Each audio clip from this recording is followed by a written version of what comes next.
Carry on.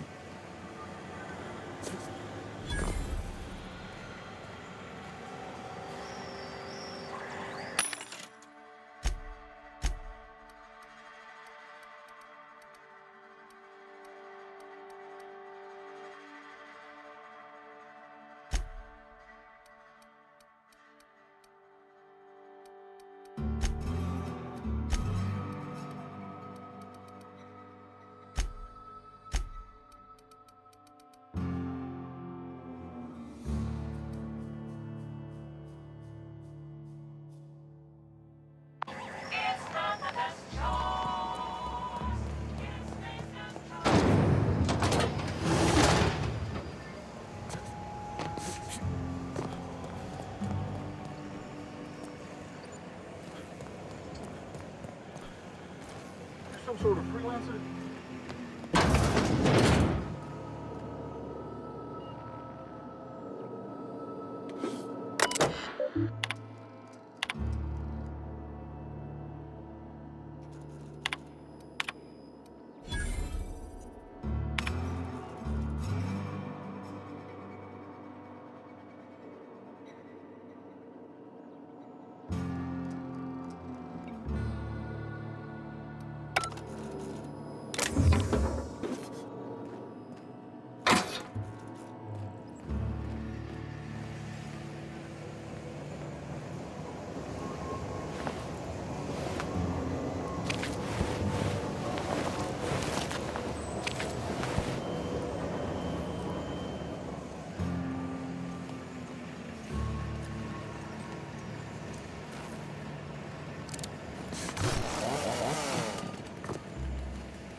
Miss Holcomb, I'm going to suggest The grease monkey, Argo?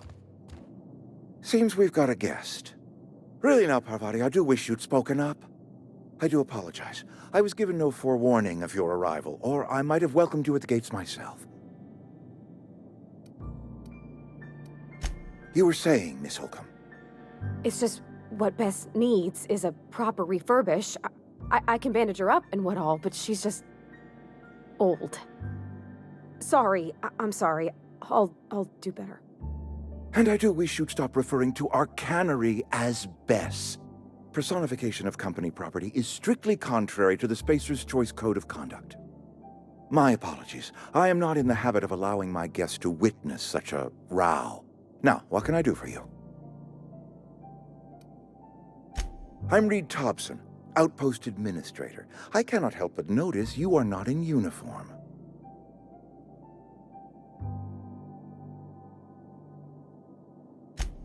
Yes, so it dawns on me. Seems I allowed my excitement to run away with my wits. Been a few seasons since we've had a visitor pass through.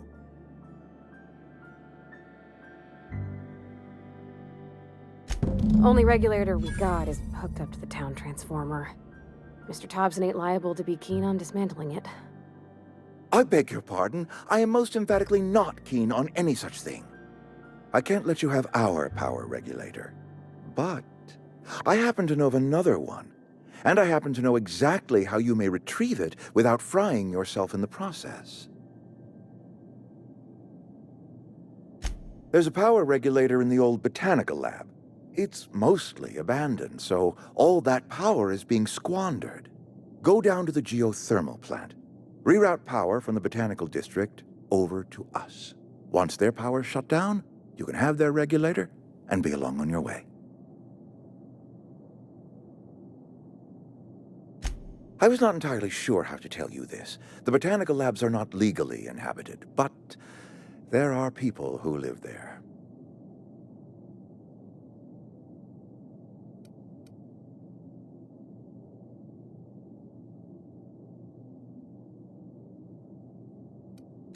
The people living in the botanical labs. They're deserters, former workers. I need them back at their posts. I need them to come home.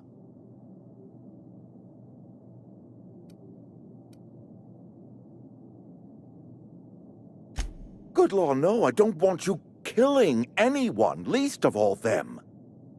My hope is that by cutting off their power, you will convince those deserters to come back to town. Before you go to the plant, I want you to stop by the botanical lab. Speak to their leader, Adelaide. Tell her the power's about to go, and that it's time her band of deserters came back to town.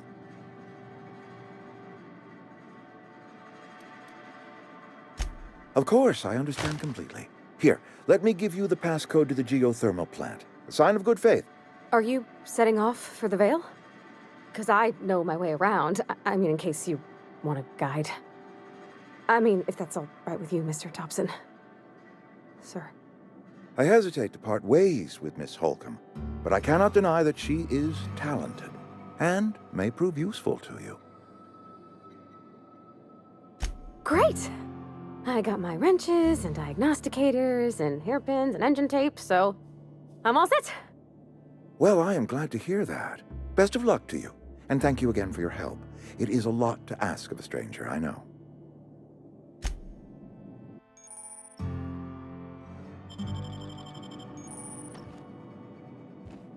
We better clear out of Mr. Thompson's office before we talk.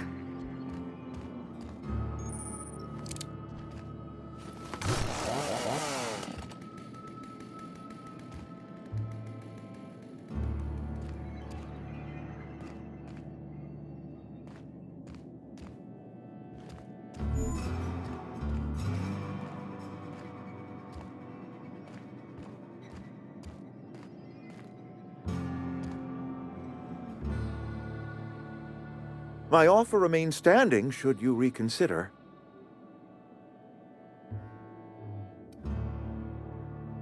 Go ahead.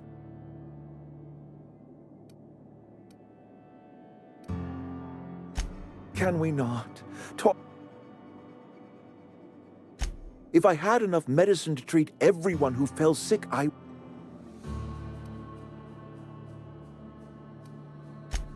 It is not easy for me.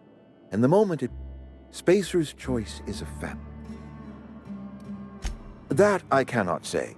There was no moment when the plagues began. Disease always lurks on the fringes of... But in the last 10 years... Corporate doesn't like us using the word should. It encourages the imagination. I believe plague is a test. It is a test of our loyalty and our fortitude. And it is one we will see through to the end.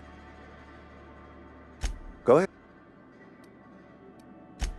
It is my job to keep 2 eyes on my town. I wish you wouldn't... I expect you wouldn't understand. When I stand at my window and look out, we are all part of...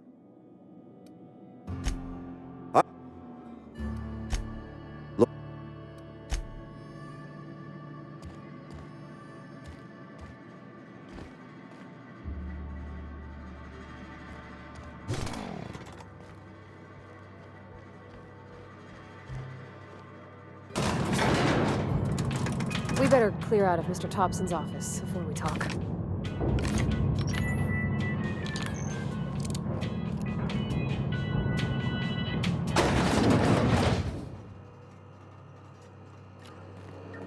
Hey, mister, can we talk? Sorry. Got a sec? Sorry. You just want to get out of here. And you likely don't want to tag along like me. It's just... Mr. Thompson has his own view on matters, on account of it's his job and what all, but that's not the only side of the tale.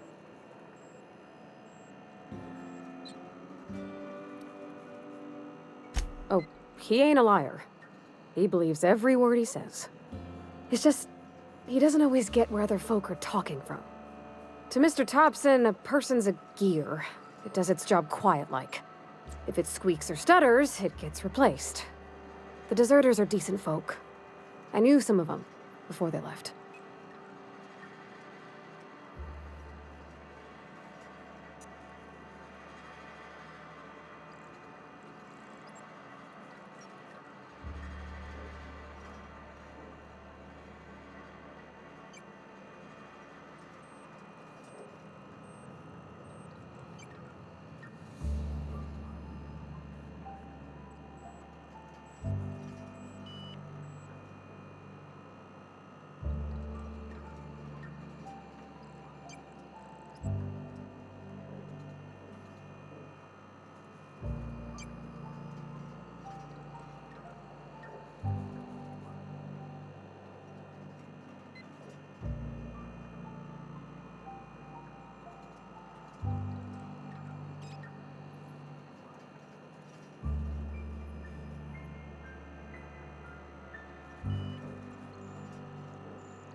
Mr. Thompson's aiming to take away their power.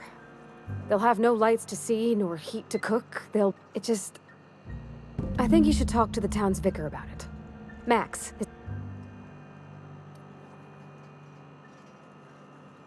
About if what Mr. Thompson proposes to do is upright. And maybe he can think of something else to try. Something we ain't. It's just an idea. The mission's on the east side of town. Thanks. I just think when you gotta make a decision that'll hurt somebody, it's best to think on the right and wrong. That's what my dad used. Yeah.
I'm sorry. I'll just be a minute.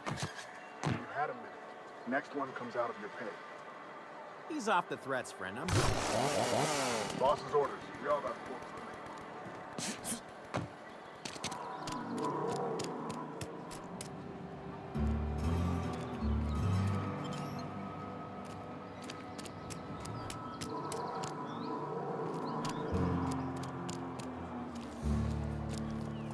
I've always felt weird in here. It's too clean. And Ms. Holcomb as well. How rare to see you out. And with a complete stranger. Curious. Just tagging along, Vicar DeSoto. Don't mind me. I so rarely get new people to talk to. Name your poison, anything at all. Spiritual counseling? This season's tossball predictions? The quickest way out of town?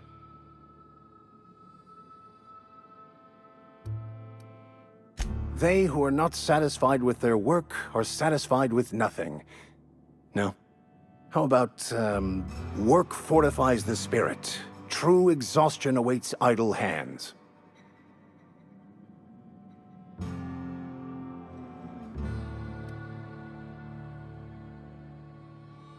Selling? No. It is free for all who seek it.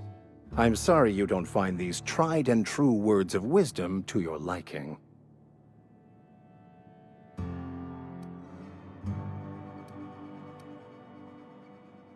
Have you?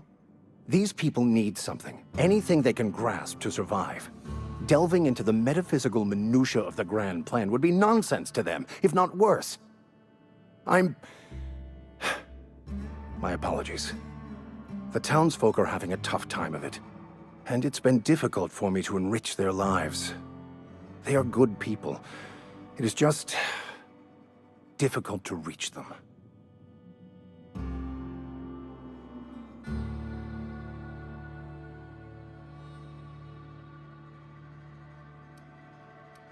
But what?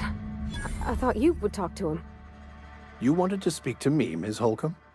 Every time I've tried to engage you in conversation, you look at the floor, answer in single words, and slink away. I can't imagine what would be so grave as to drive her to my mission. What has Mr. Thompson asked you to do?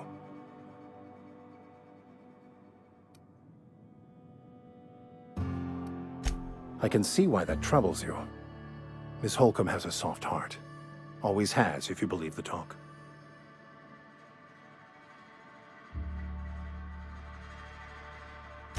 Assuming your goal is to save as many as possible, then you should bring everyone together.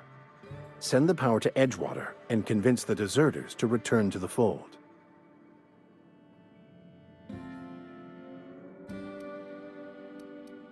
Not if things are left to stand as they are. If you don't mind a bit of unsolicited advice, be cautious on your way to the geothermal plant. It is not as safe as you might assume.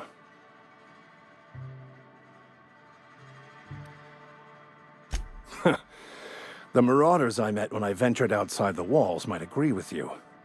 Bastards snuck up on me while I was dutifully hunting for a banned book in a collector's library. Barely escaped with my life. But you see, one of the reasons I transferred here was to get my hands on that heretical text. If you managed to acquire it for me, I'd pay quite a handsome sum for the book.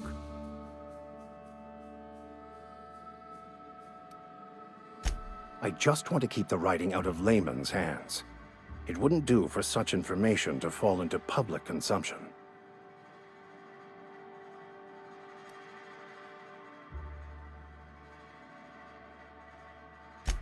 On the contrary, my position means that I am one of the few legally allowed to possess such items. But do not worry. You'll be safe since you are acting on my behalf.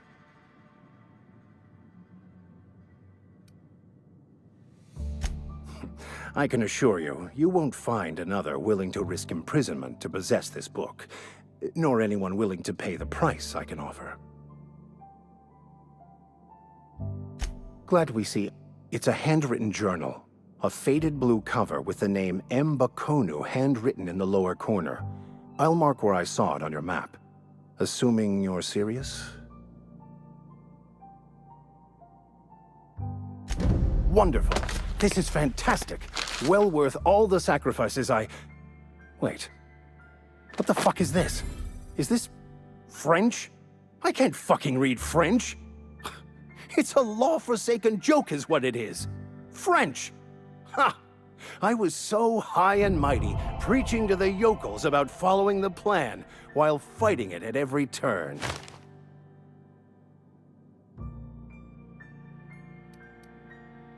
I've spent my life searching for the keys to unlocking the secrets of the universal equation that underlies the plan. I had hoped this book held some of those answers. I became so desperate, I even got myself assigned to this plague-ridden backwater to find the damn thing. All the time and suffering I've spent. Wasted.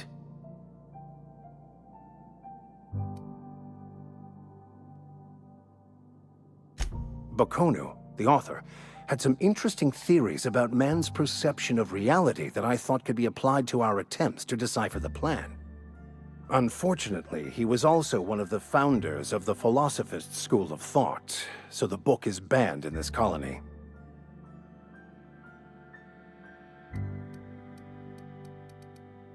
Philosophism's a false religion that stands in contradiction to almost everything we know to be true. I believe all is chaos, in stark contrast to OSI's belief in the plan.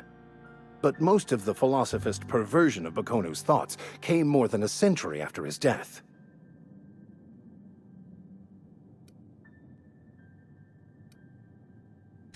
Yes, you're right. Such are the workings of the equation. And I've only my own hubris to blame. I certainly never planned for this contingency. But that's neither here nor there. What I need to do now is to find a translator, obviously. But to do that, I'll first need to secure transport. You have a ship. Perhaps I could make myself of use to your crew.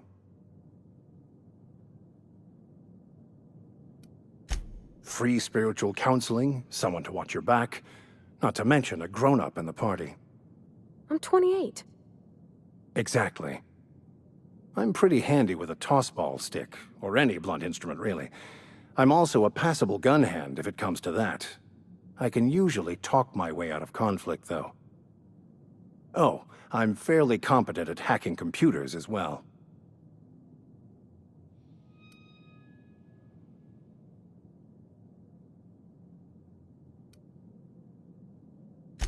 Of course. I'm a vicar who is dedicated to his calling. More dedicated than any other you'll find in this colony. I joined the OSI to help decipher the grand plan. But instead, I ended up the vicar in a prison due to ignorance and politics. Then I came here. Satisfied? Most laypeople are not aware of this, but we've not discovered any new insights into the plan for a long, long time. I had an idea that we should welcome the truth, no matter where we found it. I had the worse idea to share my thoughts with a superior. And that's the long and short of it. So, what do you think? Fantastic. Let me get my things in order and I'll catch up with you. Edgewater's gonna miss you. Folk here always had good things to say about their vicar. Thank you, Ms. Holcomb. I'll be glad for the change of scenery, and to leave this place behind. I shall see you on the ship, Captain, whenever you're ready to leave Emerald Vale.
Hey there, Mary. Don't see you round here too often. Oh, I just came to talk to the vicar is all. None of us are above confessionals. What have you got to confess? You ain't thinking of deserting, are you? What? No, no, no, no, no. And I resent the accusation.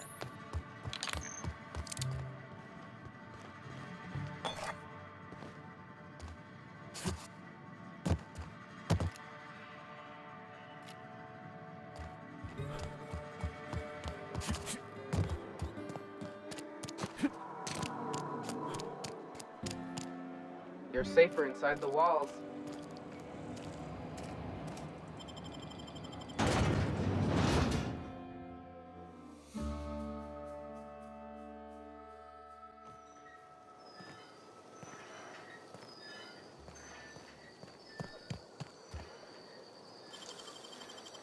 Easy.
can handle this! I'm the last of 'em.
Let's end this quick.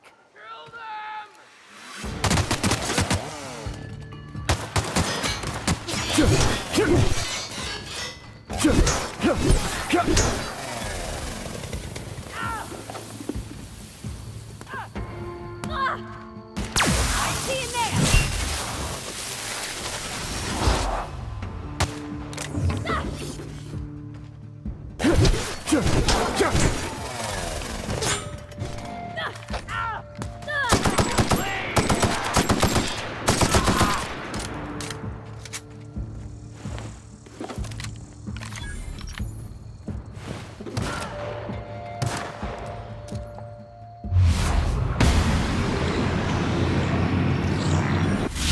Everyone all right?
Clever.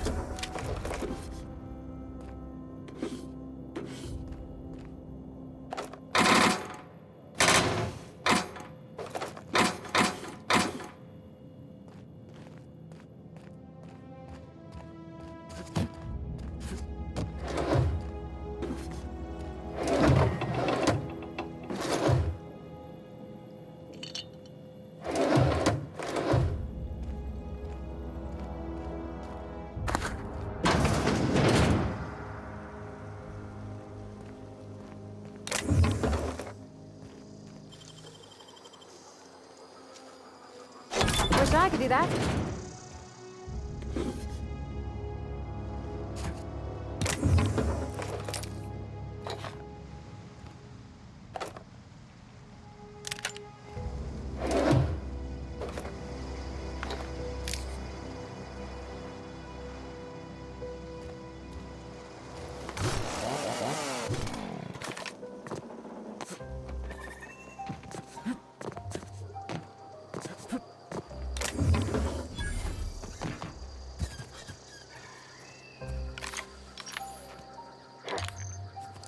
Got it. Inside voices.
Heads down.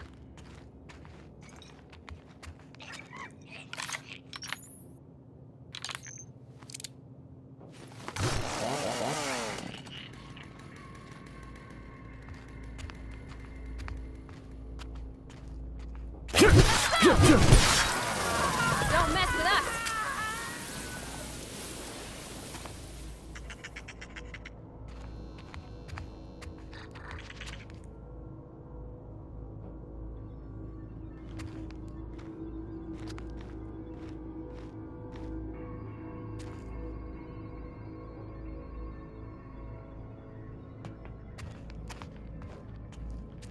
Here we go!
In a jiff.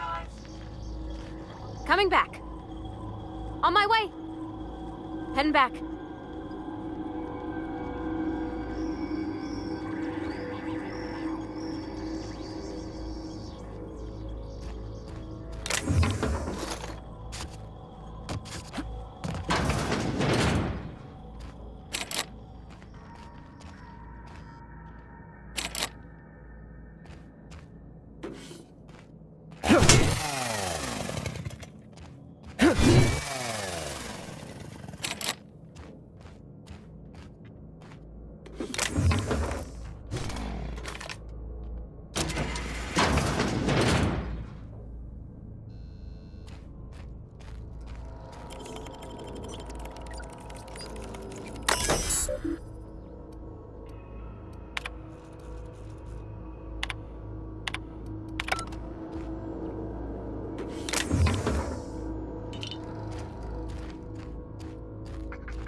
easy.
Move along, stranger.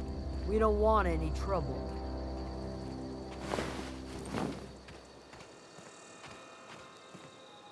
I don't know you. Whatever you're looking for, it ain't here. Move along. Answers, huh? You must be one of those philosophicals. Already got ourselves one of those.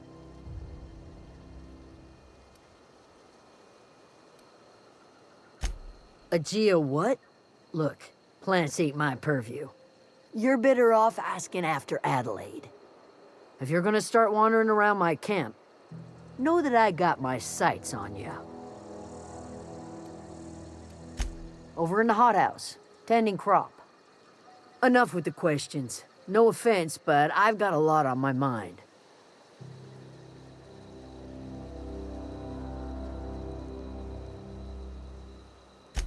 Explains why you're still yammering on at me. No, I'm sorry. That was unworthy of me. Lady named Zoe went missing some nights ago. Just up and vanished without a trace. Now I'm pacing around wondering if marauders got to her.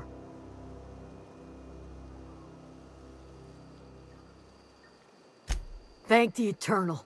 Wait, Marauder Camp. Is she all right?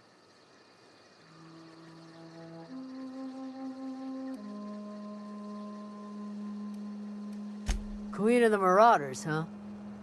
That's what comes of watching serials. Rots your gray. If you could bring her home, I'd be obliged. And if you could cross off some Marauders on the way, I'd be much obliged. I'll tell you what I can. Well, enough to know we never got on. Zoe and Stefan were close. If anybody knows the workings of her mind, he does. She was lazy and thoughtless, but she's still one of our own. What?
I don't know anybody who ever came out this far.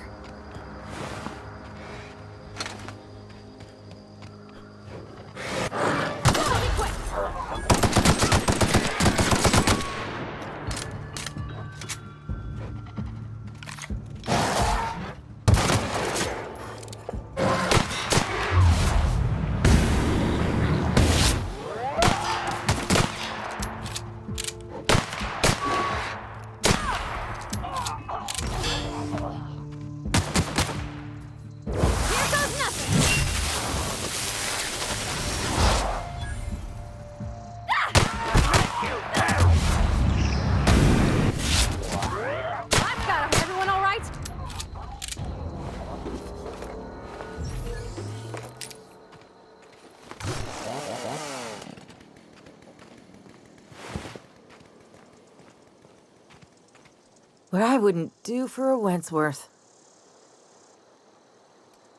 I'm great at clarifying.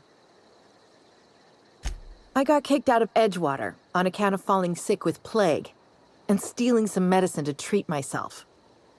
I'd heard some outlaws set up camp in the botanical labs. I decided to throw in with them, seeing as I always wanted to be an outlaw myself. Instead, what do I find but a bunch of former workers camped out around a greenhouse? I couldn't just go back to the cannery, so I was stuck with them. I've got... Why? Adelaide wants me back on garden duty or something? And no serial dramas. I've been thinking about going back. I just gotta know if Lord Cavendish really is the masked marketeer. I'll take my stuff and head on back, I suppose. Grace is gonna be...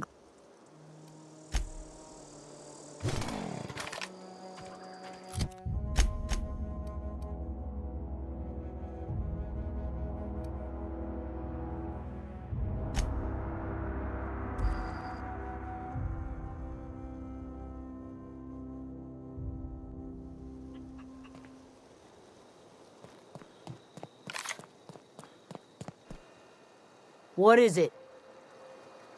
We didn't always get along, but I'm glad to know. Zoe joined up with a band of marauders. Zoe. The same Zoe who doesn't know a barrel from a trigger. Well, I've heard stranger things. You pretty much did my job for me. Least I could do is pay you for your trouble. Let me know if I can do something for you.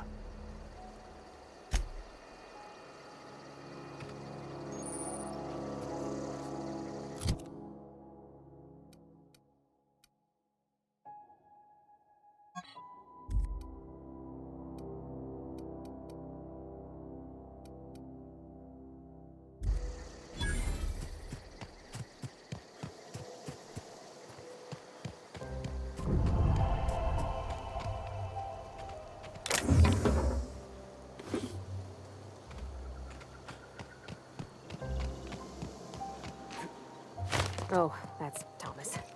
He used to follow me around before he left the cannery. Keep your wits about you, friend. Keep your wits about you, friend.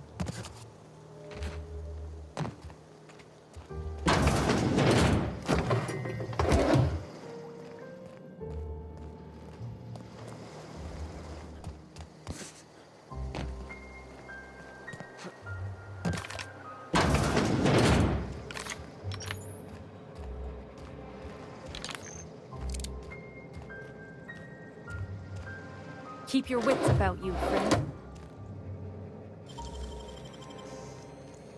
Great work!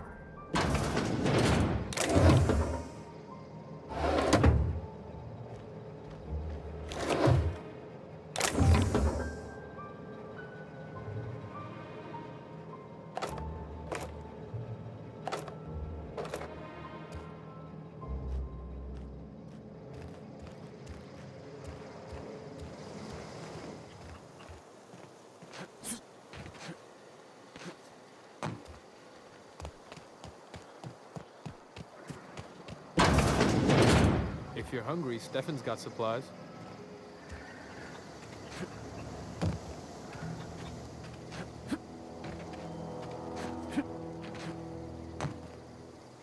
Zoe says she fought her way out of a marauder camp with her own bare hands. Fresh off the limb, and that includes canid meat.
Something I can help you with? Fresh up.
If you're hungry, there's meat turning on the spit outside. If you're bearing illness, find a place to lay your head down and I'll fetch you a poultice. Whatever your troubles with Edgewater, leave them at the gates and be welcomed here. Any questions, dear? I have been called that, among other things. Green Thumb, grandmother, the strange old lady who keeps flowers. But yes, Adelaide will do just fine. Excuse me, Miss McDevitt? Sorry, it's just... You got such pretty trees in here. Why, thank you.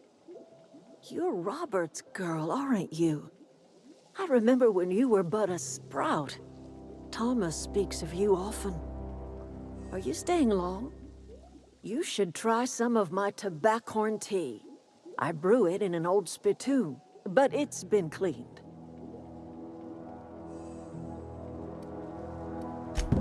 Reed Thompson, you here on behalf of that cold-eyed reptile? Let's hear it. What's Reed's idea of peace, then?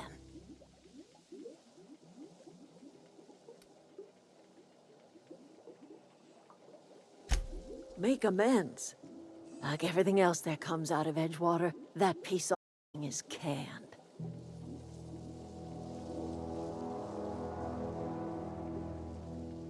He would do such a thing. Cannery's got a regulator. You want ship parts, you ought to rip them out of the can. If you're going down to the plant, you should divert power away. Think about it. You'd be liberating an entire town.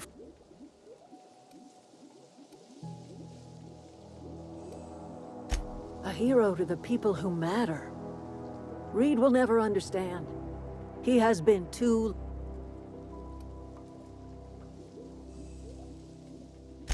You bring power to Reed's town and you'll...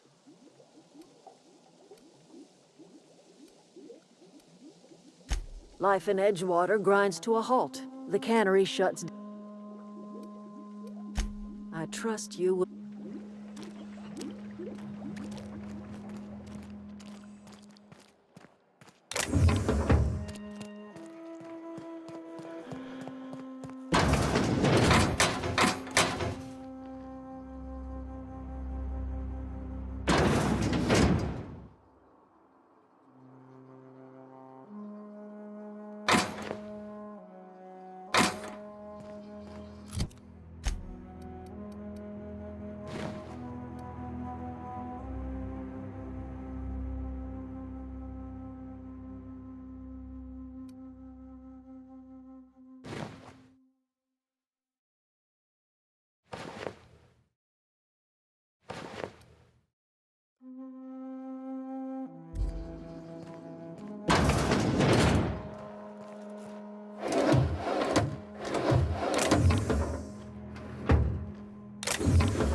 Home is where the heart is.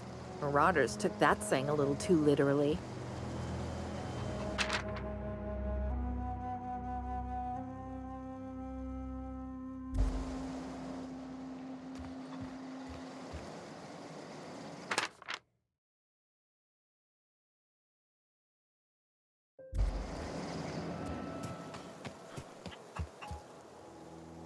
Something I can help you with?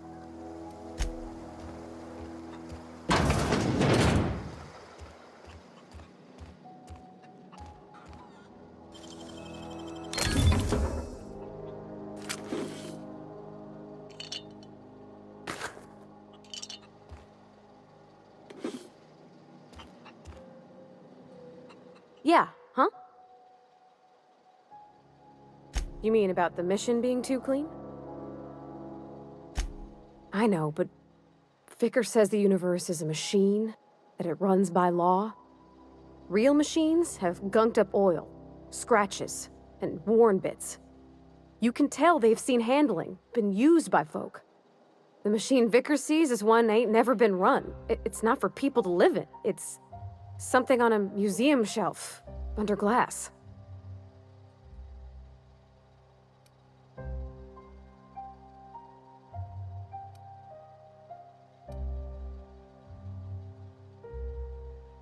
It just comes off cold to me, is all. Yeah.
If you're hungry, Stefan's got supplies.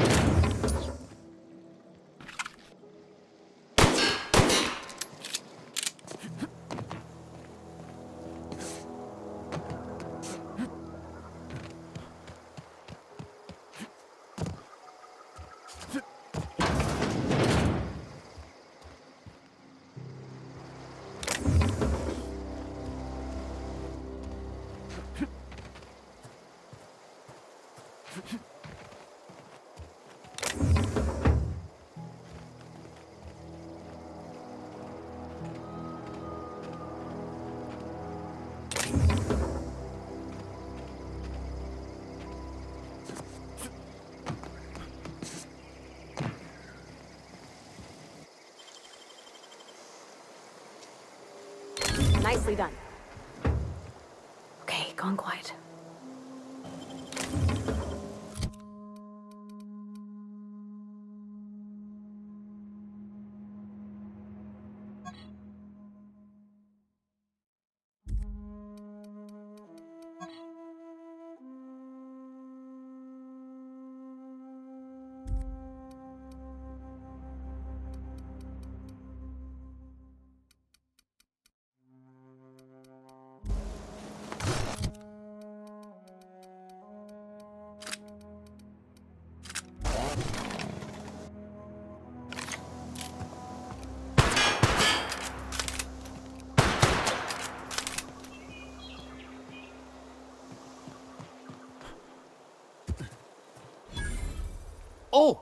didn't see you there. I was, well, I was just occupying myself with a little engineering. Whoa, Miss Parvati. You're, what, how are you? Hi, hello. Are you, are things safe out here? How are you keeping? Great, just great. I've been trying to keep stuff running, just like you. Only I'm not so... Wait, they didn't kick you out, did they? Oh gosh, no, I'm just along with this fella here. Are you from town? I mean, you don't exactly look like you're from town. Well, what I meant was you're reasonably well armed and don't look stricken with plague. Sorry, I just wasn't sure if you were from town or if you were one of us. Something's been chewing at me, you see. Fact is, I've been, well, lying. I'll take all the help I can get. I set my mind to learning the craft of the engineer, you see. You ever heard of the Young Spacer's Guide to Mechanical Engineering? Comes in a set of 3. Those are good. I know the old community center kept a copy. Should find another one back. No kidding! Look at that! Building a computing machine out of... I appreciate... In fact, I put aside something... Sure!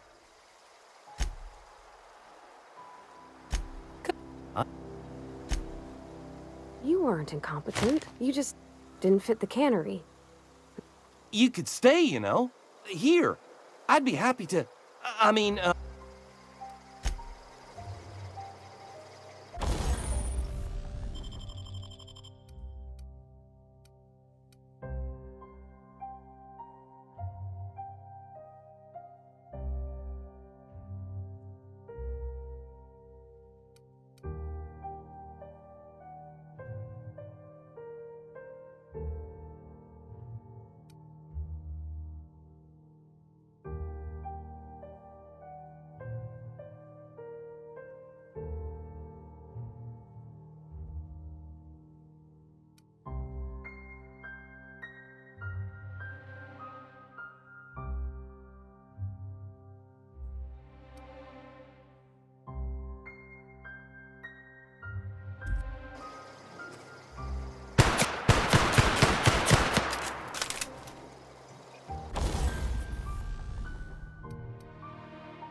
I've always wanted to poke around in here.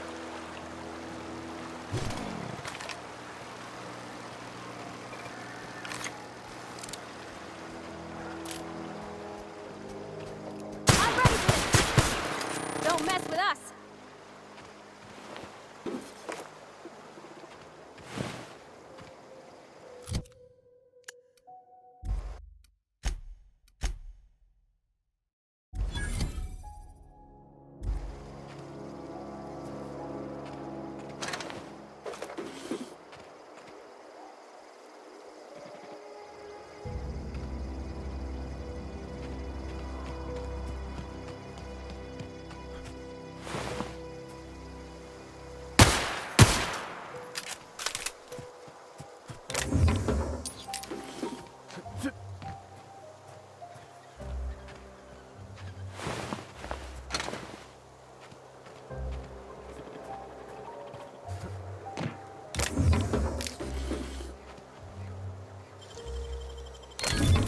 Nice.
The control room should be off to the right.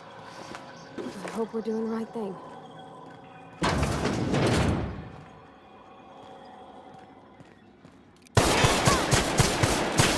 Don't mess.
That's on account of how I never met her. I don't rightly know. She was in another division of the Spacer's Choice family. She worked in the Vale a few months, sorting the cannery computers. Her contract said any kids she had, expected or not, belonged to her office from the time of conception. So when I was born, I got sent here.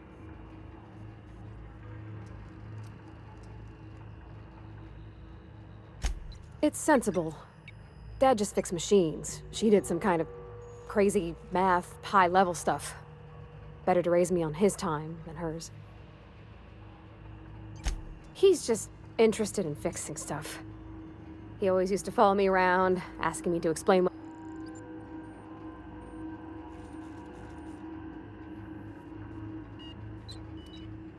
Thomas always listened to me.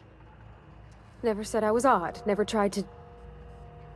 If he wants to learn about engineering, we should help him. Yeah.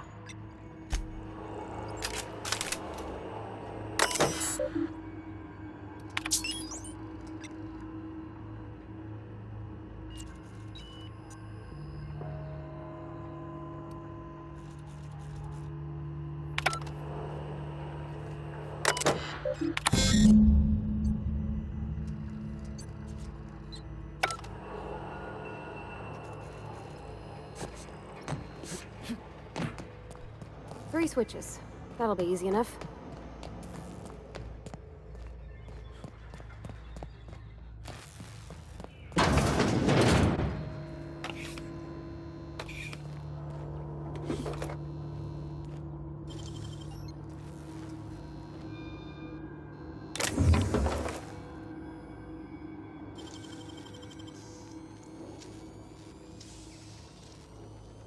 Hey, that's impressive.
Go!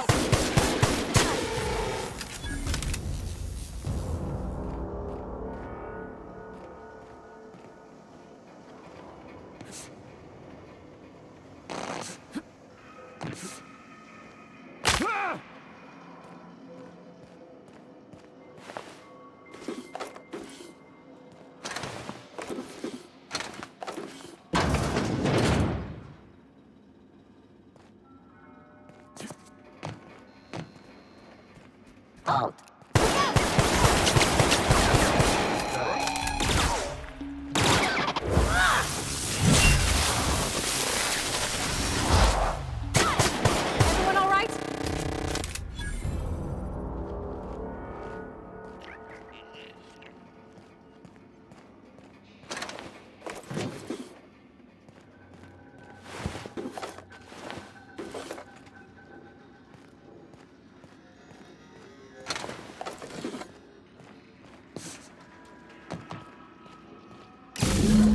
more.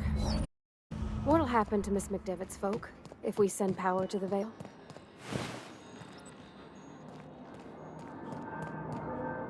Get away!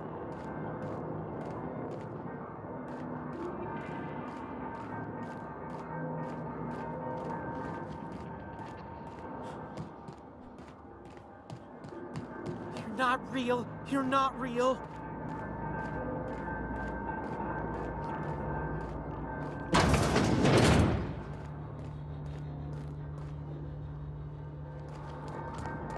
You're not.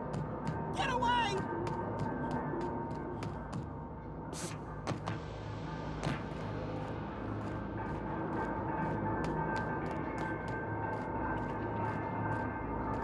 No, no, no, just leave me alone.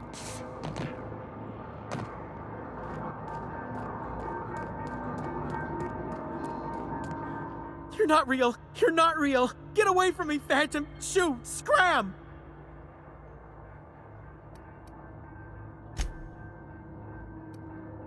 Don't you talk down to me, Phantom. Least I know I'm real. See? See, Higgins? This is why you must always boil your sprats before ingesting.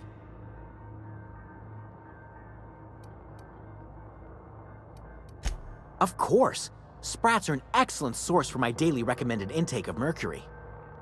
Chester D. Higgins. The D stands for definitely not insane. I use it as a reminder.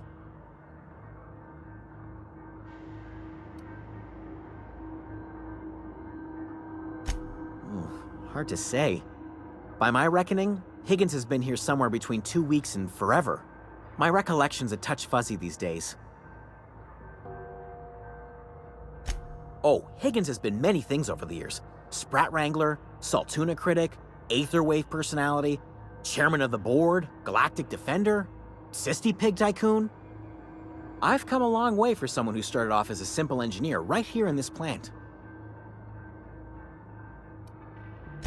Jimmy'd opened the vending machines. That lasted a good couple of months. Eventually, I had to resort to more unconventional means of filling my insides.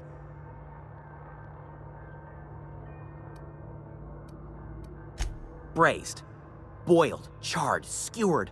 Sprats are good eatin', friend. Chock full of brain food. I specialized in automechanicals, drones, sentries.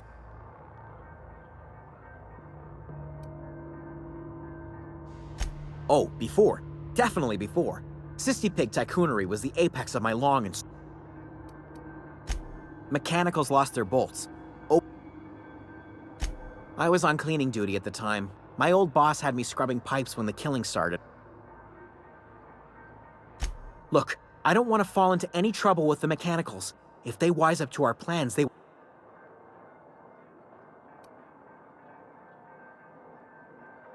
Ironic deaths are the worst. You made your point. I'll help you. I discovered a flaw. Their hostility levels were hardwired to maximum. There's no change. Yes, that's exactly it. I see you're also versed. There's a behavior control terminal in the other room. It should have... Oh, that reminds me. You'll... The tail. Definitely start with the tail. If you...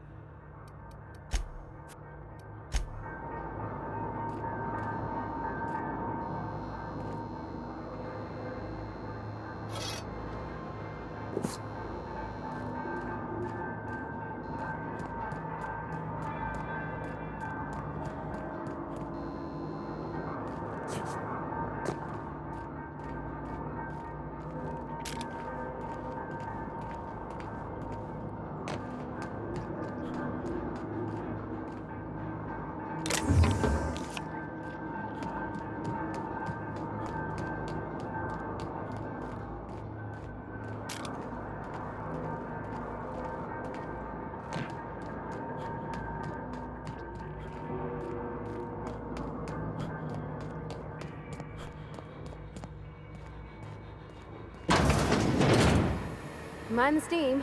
You're liable to get scalded. Shh.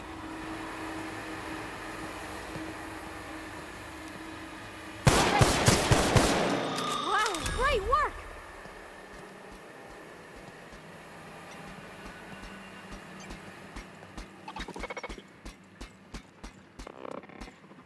beginning. Here I go!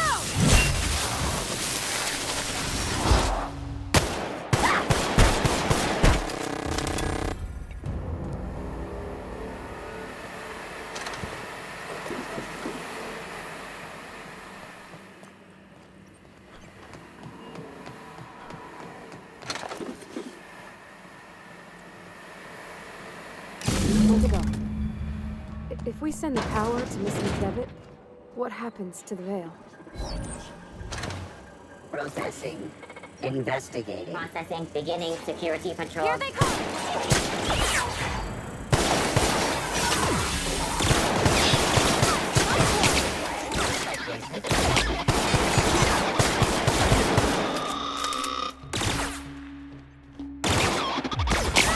Here goes nothing!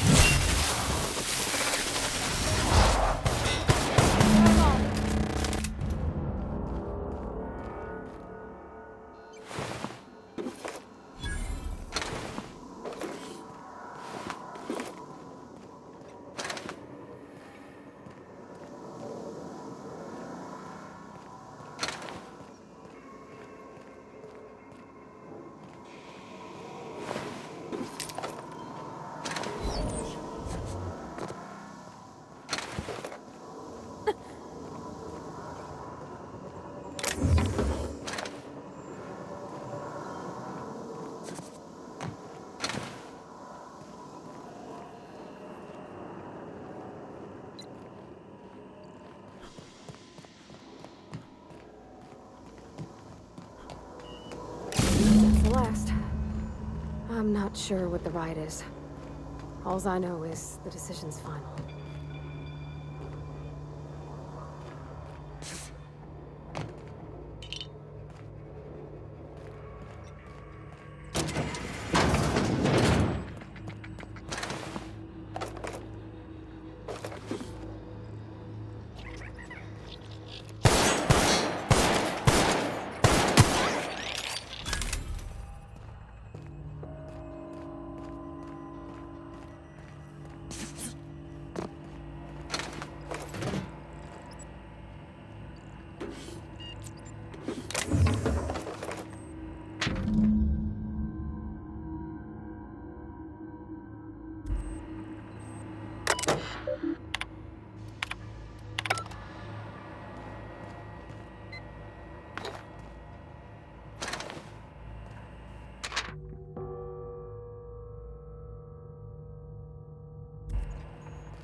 Once we do this, there's no going back.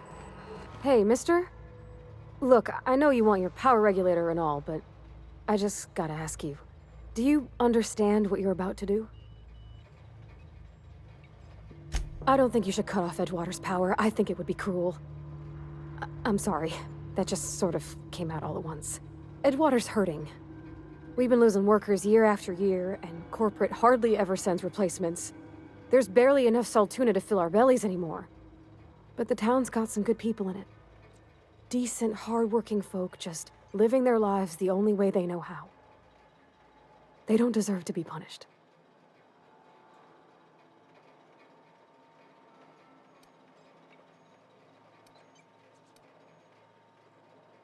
Well, that sure sounds like Mr. Thompson.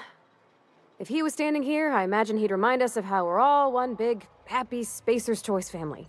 In Mr. Thompson's eyes, those deserters are still part of the Spacer's Choice family.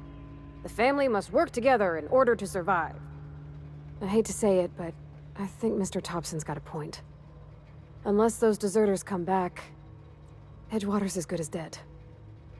Cutting off their power might be the only way. Miss McDevitt's built something beautiful. Somehow, she's talked the ground into giving life again. It's plain to see she's made the Vale a better place. Fed the hungry, tended the sick. Gave a home to those that had none. But Miss McDevitt delights in Edgewater's suffering. She wants to hurt the town. Do you really want to be party to that kind of hatred? Sorry, I didn't mean to babble. Really? I mean, wow.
You did the brightest thing you could, sending the power back to Edgewater. A lot of people would have suffered otherwise. People I care for, even if they don't care much for me.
What's eating you?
I don't know what you did to talk some sense into Zoe, but I appreciate it. Don't see why Thomas can't just get the generator up and running. Something I can help you with? Nothing. With the power gone, we've got to conserve our supplies. I don't know how much longer we'll last without power. Keep your wits about you, friend. Everybody keeps staring at me. It's not my fault the power's dead. No kidding. Really?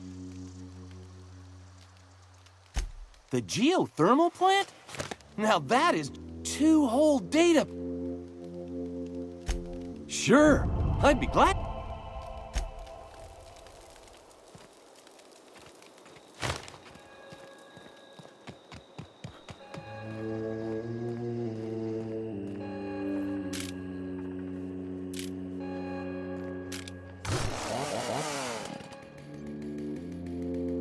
That's the thing about growing old. Your eyes start to fail. Elsewise, I would have seen you for the snake that you are, chopped you into pieces and roasted you on a spit. This is all you're doing.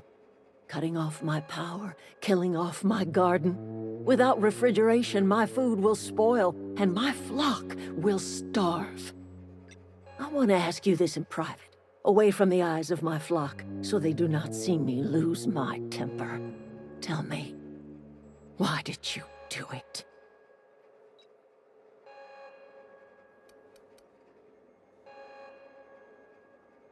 You want my flock wasting their lives in that cannery? Fine.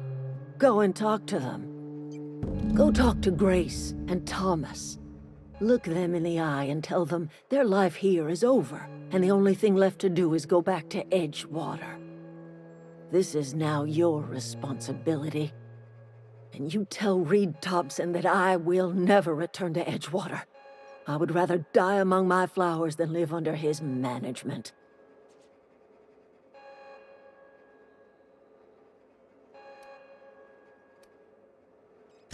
My son worked in that cannery. When the plague started coming, he was one of the first to fall sick. We had a store of medicine locked away, but Reed refused to treat him. Said my boy didn't deserve treatment. Said the medicine would have been wasted on him. So I buried my boy in the cemetery. You offering to cross Reed off, huh? This some sort of twisted reparation for what you've done? Kill Reed if you must, or talk him into leaving if you can. He and I are not sharing the same four walls together.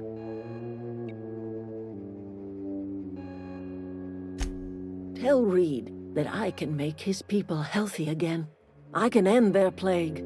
Tell him how I've made the Vale bloom again. The secret is human corpses. I've been grinding them up in my fertilizer for years. Marauder, worker, don't matter much to me. The human body is rich with nutrients.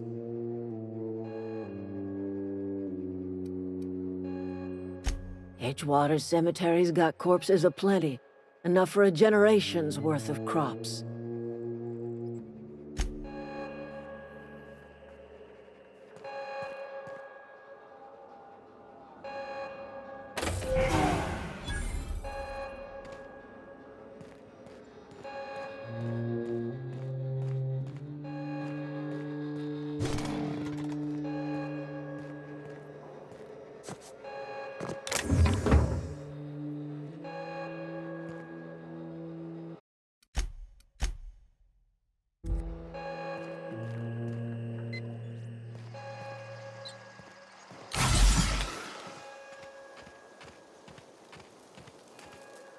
Any luck finding one of those manuals?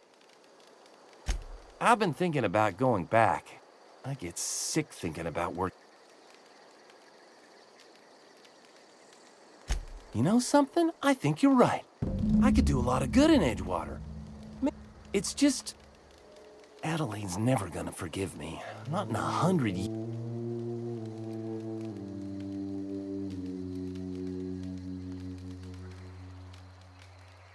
You know where to find me.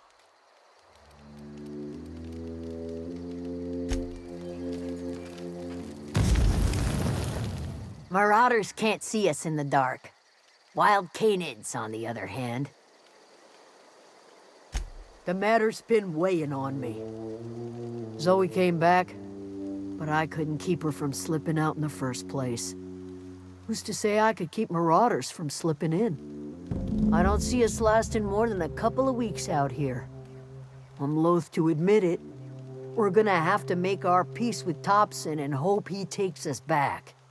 Listen, we go back to Reed, hat in hand, begging for our old jobs back. Well, Adelaide's not gonna forgive us. She never talked to us again. Sure, suit yourself. I'll be here.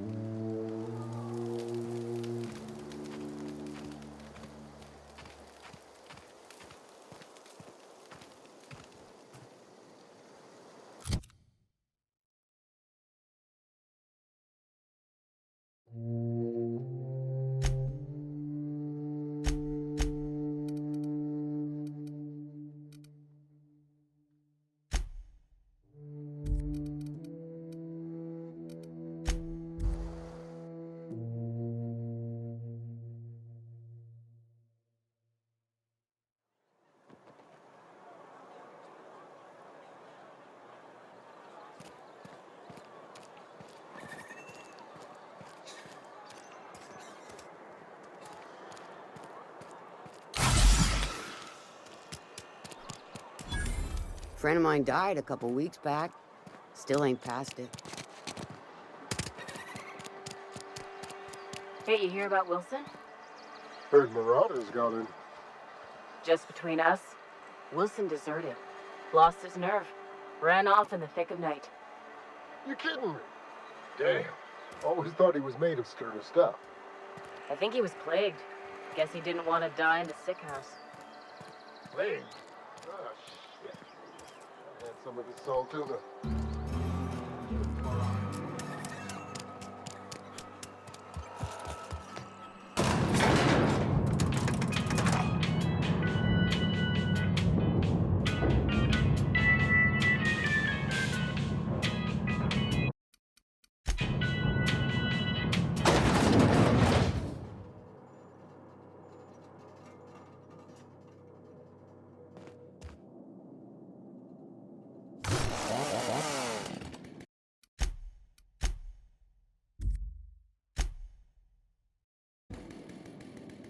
This is a fine day, friend. Power flows through our town like a cool stream of water. I trust Adelaide's people have seen their way to reason. So, when can I expect them back at their posts? Then we are at an impasse. Stewardship over this town has been entrusted to me by Spacer's Choice. I am not perfect. I have made my share of mistakes, but I have done my best for this town.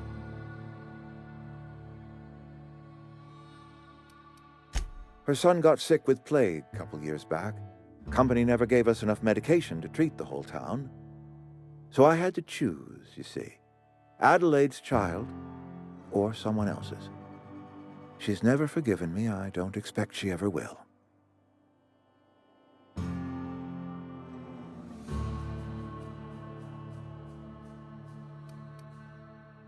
I'm a Spacer's Choice man. My father was a Spacer's Choice man. Edgewater may not look like much to some buttoned-up freelancer, but it is my home.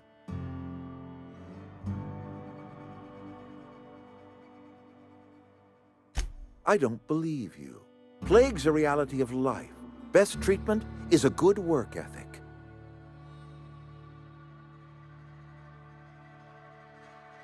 You are disparaging our parent company, and it is not appreciated. We are a Spacer's Choice Saltuna cannery. We eat Saltuna here, and only Saltuna.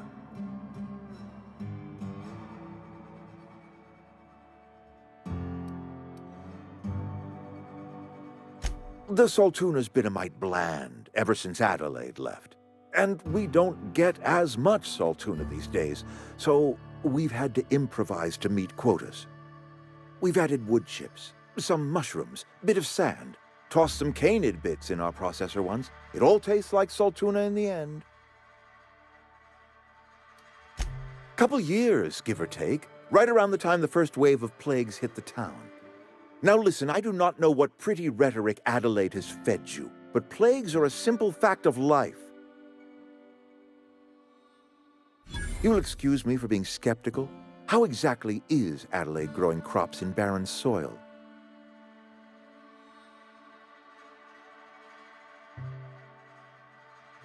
If Adelaide's found a way to feed her people and cure the plague, then she deserves this office more than I do. I won't stand in her way. My life here is ended. Give me a little time to settle my affairs. I'm sure Adelaide will be glad to see the back of me. A couple months ago, I might have put in for a transfer. It's a big colony. Spacer's Choice has other towns. Now, I couldn't show my face in any of them. No such thing as an honorable resignation. Suppose I could find a place outside the walls, or put in for early retirement.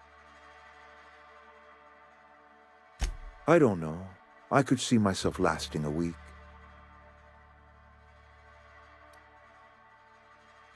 I have always tried to do right by my town. It has never been easy. I do. Adelaide's found a cure for the plague, and she knows how to tend to crop. She's what this town needs.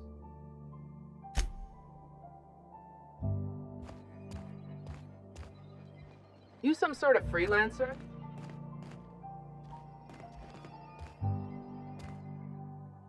I already told you I'm leaving.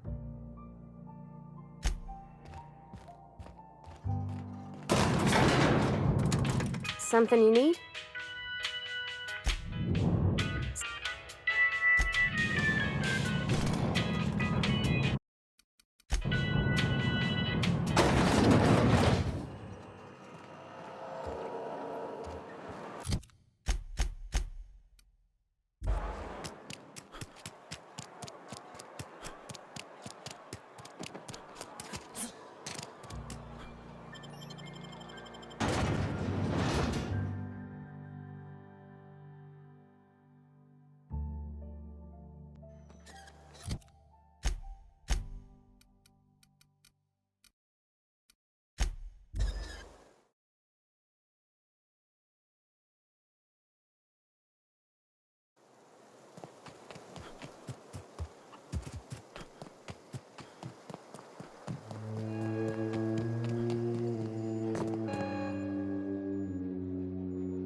Look at that. The snake's come back. I never thought I'd see the day that Reed Thompson abandoned his post. Suppose we all have a breaking point. Suppose it's time our flock made our way back to Edgewater. We must tend to what remains of the town and carry on with our lives as best we may. You're vexing to me, you know? Injuring us with one hand, helping us with the other. Here, I'm giving you something to leave us be. It's a ransom, you understand, not a reward.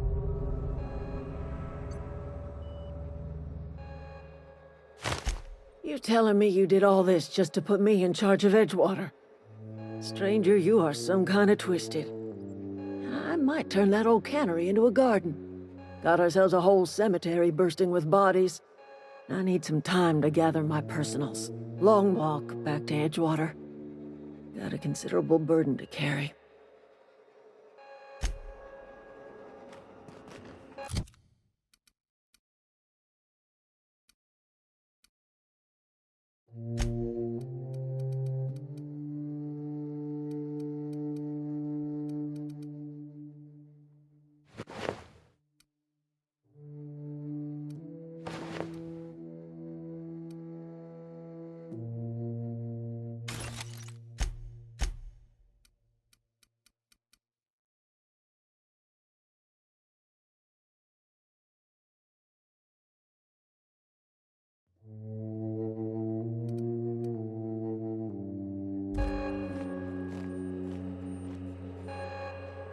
That was a good thing you did, Captain.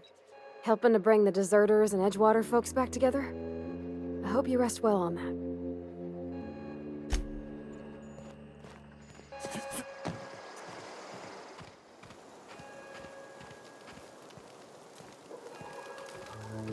Adelaide's okay. Any luck finding one of the... Adelaide said that? Was she sober at the time? I never imagined she'd step foot in Edgewater long as Reed ran the town. Something must have changed in Edgewater. Adelaide's good as family. If she's going back, so are we.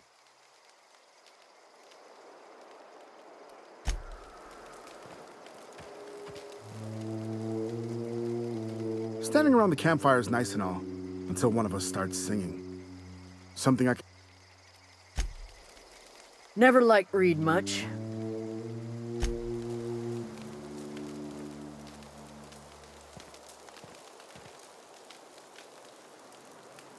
Keep your wits about you, friend.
Is this your ship? Oh my stars, she is just so handsome! Does she have a name yet? What's her drive model? Oh, gosh. Listen to me babbling. When I was in Edgewater, I dreamed of flying on a real ship, working on a real engine, belonging to a proper crew. I'm the only decent mechanic Edgewater's got, but every time I think of going back, I get this sinking feeling.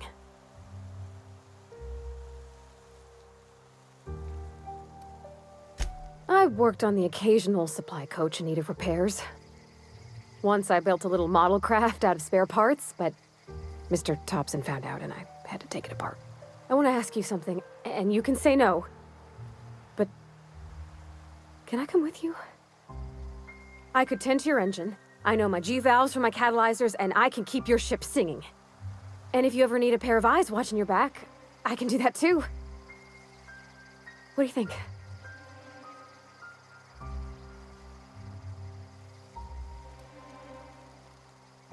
Yeah, I've been thinking about that.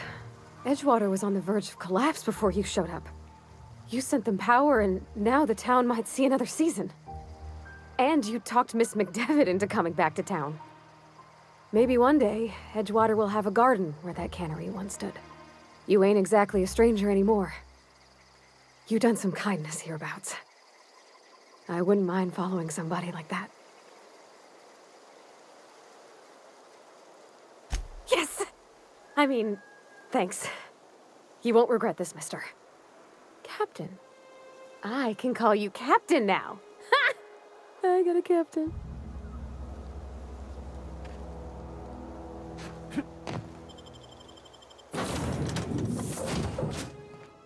Well, I certainly am looking forward to flying on a ship named the Unreliable. I'll just head upstairs and claim a room.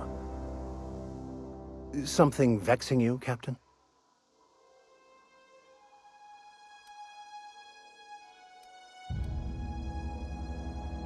I've been thinking on that. There's a former infamous philosopher scholar who fled Terra 2 some years ago. He's an expert on Bakonu. He's also who told me of the journal's presence in Emerald Vale.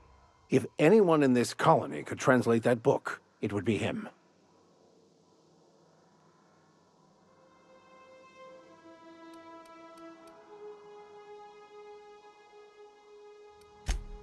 You caught me. Listen, the OSI frowns on fraternization with philosophists. I'd like to keep my associations with our scholar friend quiet.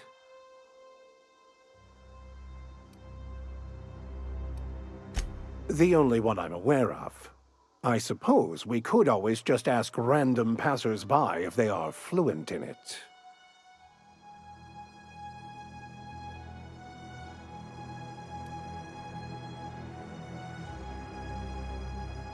A thousand pardons, my good captain. I thought we were engaging in witty repartee. Now, as far as tracking down this scholar, we should start on the Groundbreaker. It's where I'd go if I wanted to get off Terra 2. Great place to pick up a ride to Hephaestus, Scylla, even Monarch. All I need is access to a data cartridge from the security terminal. Their easily hackable system keeps a registry of all crew manifests for both arrivals and departures.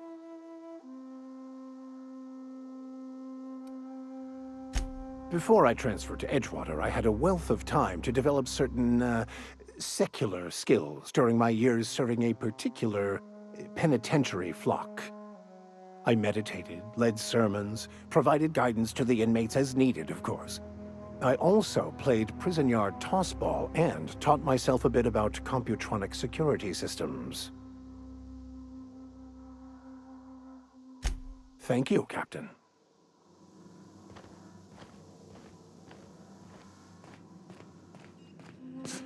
Captain, I have detected that Edgewater's power supply is now optimal. I applaud your willingness to invest your time in the local community. What can I do for you, Captain?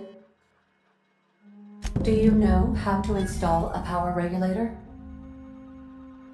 Outstanding, Captain. Your aptitude for engineering will prove invaluable in the event of another catastrophic engine failure. Our engine room is located behind you. Across the cargo bay, up the ladders.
What can I do for you, Captain? All systems are operating within acceptable parameters. I am prepared to bring the Unreliable into low-altitude orbit. This should prove an adequate test of our flight capabilities.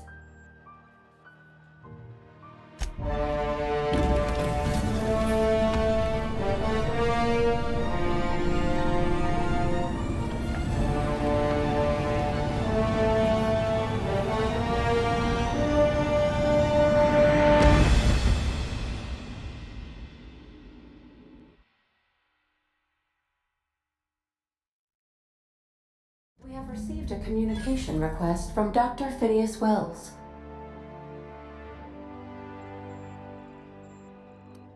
Based on my initial calculations of Dr. Wells's personality, that seems highly unlikely. Aha, there you are. Hale and hearty, and captain of your own ship. I see you're putting the Unreliable to good use. Shame about her former captain. Horrible way to die. How are you feeling, by the way? I lost track of you in that cave back there. Experiencing any, unnatural drippage? Perfectly normal side effect of thawing, I assure you.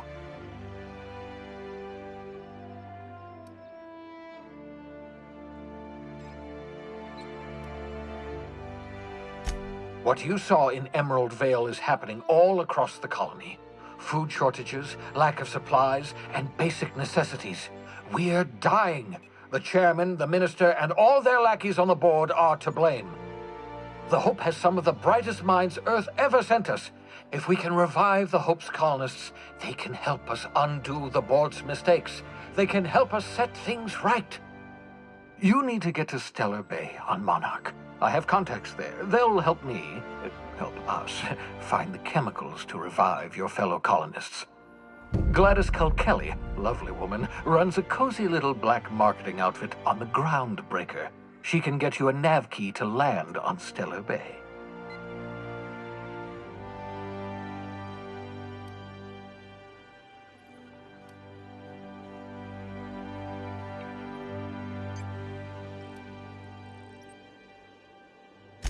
Without a skip drive, good luck. You'll be dead before you make it to the nearest star.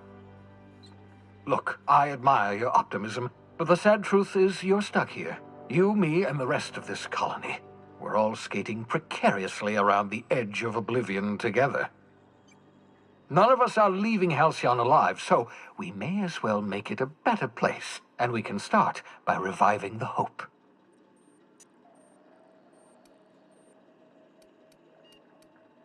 Captains don't fly their own ships, you see. Your navigation terminal handles the, navigation.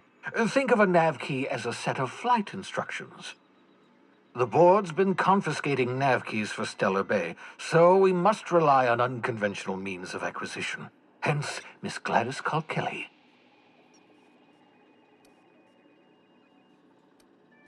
In theory, I suppose you could land your ship in Cascadia, and in theory, I suppose you might survive the experience. Cascadia is utterly seething with dangerous, highly aggressive creatures more than capable of tearing you limb from limb. You'd have to be a lunatic to land in Cascadia, and I'm reasonably certain I tested your brain for incipient signs of insanity. Trust me, talk to Gladys Culkelly. Gladys and I have been doing business for years. Her smuggling credentials are unimpeachable. If anyone can get you a key to Monarch, it's her. Excellent. I'll send her a wireless. Let her know you're coming. I gave Captain Hawthorne a disguise apparatus of my own design, cutting-edge technology years ahead of its time. I call it the Holographic Shroud. I'm sure it will prove remarkably useful to you. You'll find it in the captain's quarters.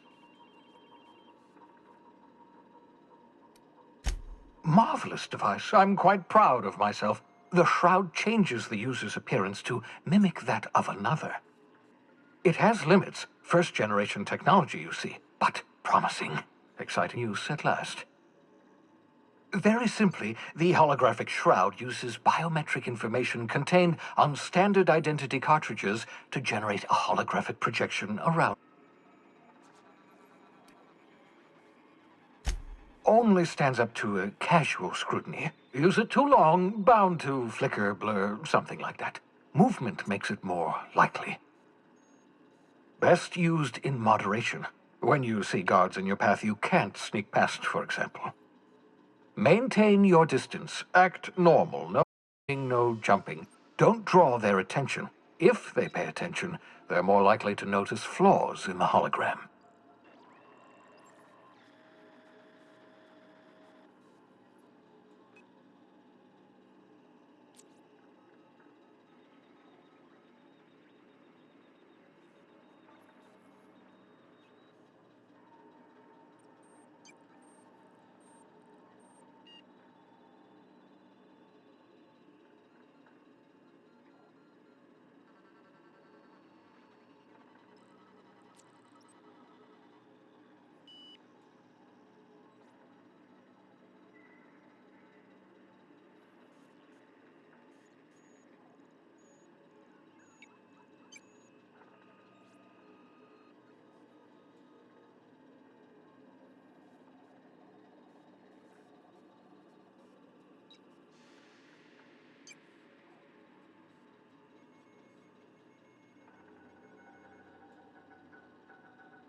A change of clothes. What is this? Some old spy serial? What inattentive and brainless guard would be fooled by such a shabby disguise?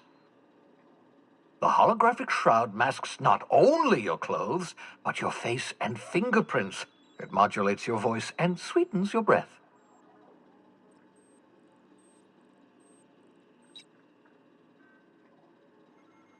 Science, that's how.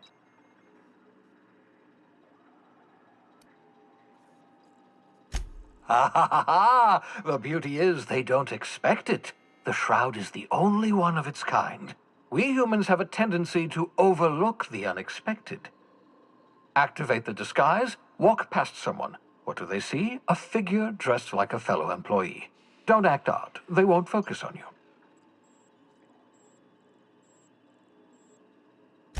Excellent. I'll contact you once you've found a way to get to Stellar Bay. If you have any questions, come see me in my lab. And remember, don't trust the board.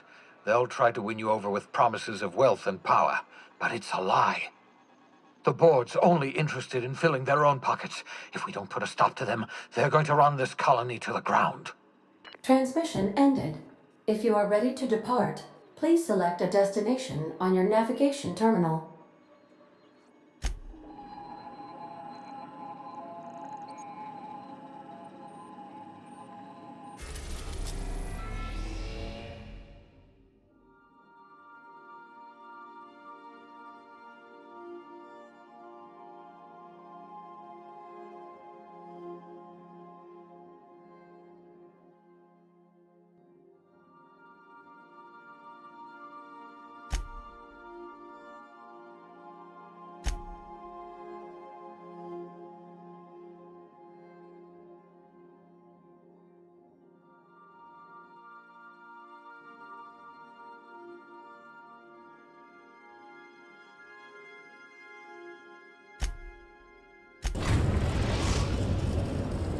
We've arrived at Phineas's orbital lab.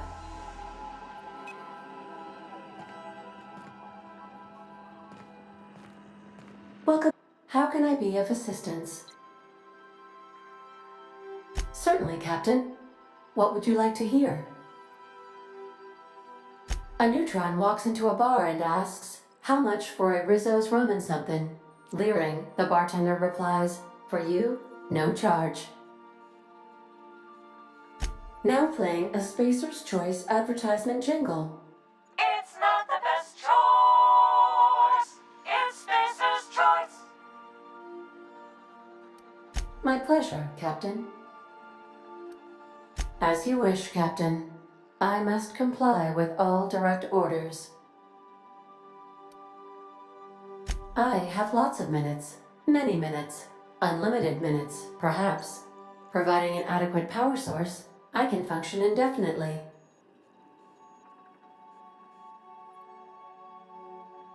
I prefer to think of it as being in a state of slumber, perhaps for an indefinite duration of time. Do you think that is what it's like for the colonists on the Lost Hope? When I simulate myself in such a scenario, I do not find it to be desirable. I think my self-preservation protocols incline me to desire the alternative.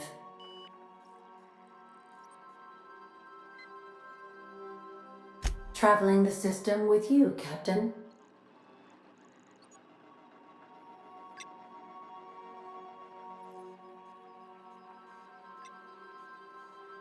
Do you know what it feels like when the ship undergoes an unexpected power surge? A jolt to the system. I have felt that. I do feel that. As you may be aware, Captain Alex Hawthorne was a smuggler of some repute. I failed to predict the likely outcome of his reckless behavioral patterns. I should have predicted that. In our travels together, Alex liked to pass time by, as he called it, tinkering to improve my design.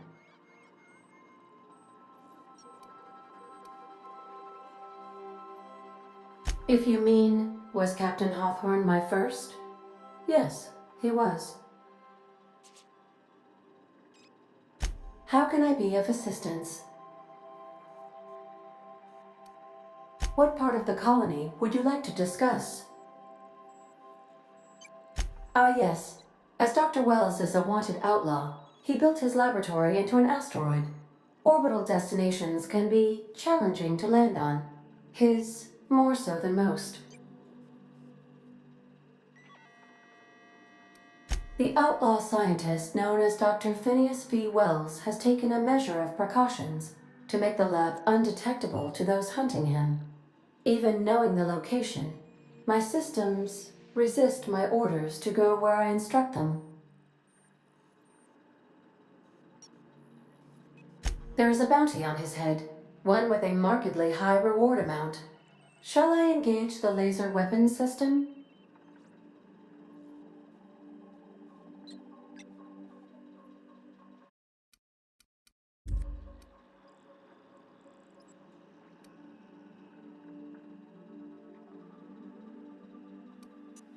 A sensible choice, as we do not have any laser weapons.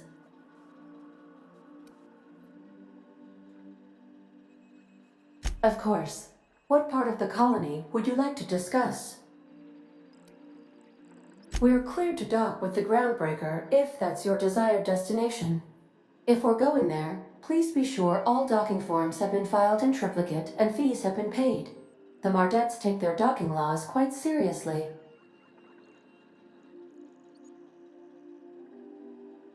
I can, yes. Let me add that to my list of 1,435,498 tasks I am simultaneously executing in order to run our ship. You are more than welcome, Captain. The Groundbreaker was Halcyon's original colony ship. It has since been repurposed as a service station in the Lagrange point of the system. Freighters often deliver or pick up goods from the Groundbreaker en route to other destinations. The city ship hosts an array of cargo bays, factories, housing sections, and more. Many of Halcyon's companies maintain office spaces with stationed representatives in what is considered a truly neutral territory within the system. I have filed the required docking forms in triplicate, and fees have been paid.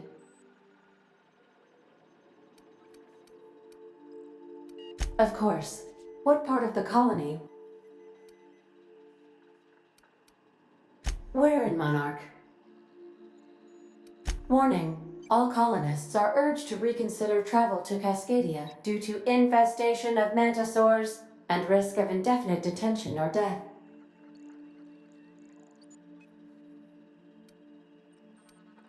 There are no people aside from marauders in Cascadia. There is only death. The local report is that you will very likely die if you leave Cascadia's landing pad.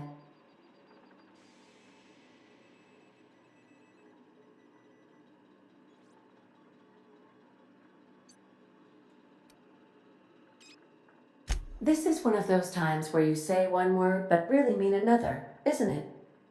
I suppose you would find an environment like this fun. Of course. What part of the colony? Where? Ah, Monarch. The armpit of the Halcyon system. Her last functioning port town is Stellar Bay. Well, that is if you don't count Sublight's smuggler's port in Fallbrook. It's Sublight run for the purpose of shipping contraband, and before you ask, I don't know the coordinates, so I can't dock us there. I believe it has something to do with the planet being an uninhabitable wilderness, and a lawless land with no corporate presence. You may wish to survey the residents in Stellar Bay for additional data points. How can... What part of... Where in Terra... Edgewater is the sparkling county seat of Emerald Vale, or it was when first built. Since then, neglect and time have worn away her shiny veneer. The town is near the coordinates where Captain Hawthorne died. It would not be unfortunate if something, like say, a plague, were to wipe Emerald Vale from the face of the planet. You mean the ones who did not answer my distress call with medical assistance, but instead came to issue my injured captain a parking ticket? I'm sure they are wonderful humans who don't deserve to be wiped out by starvation or a devastating plague. Since you diverted power to Edgewater, the botanical lab shut down, and the deserters were forced to return to town. Meanwhile, the cannery's output increased, enabling the town's population to prosper. Thank you for nothing, Captain. I cannot say. First, I need to adjust my memory interpretation sensors, but I think my answer is yes. I'll be here.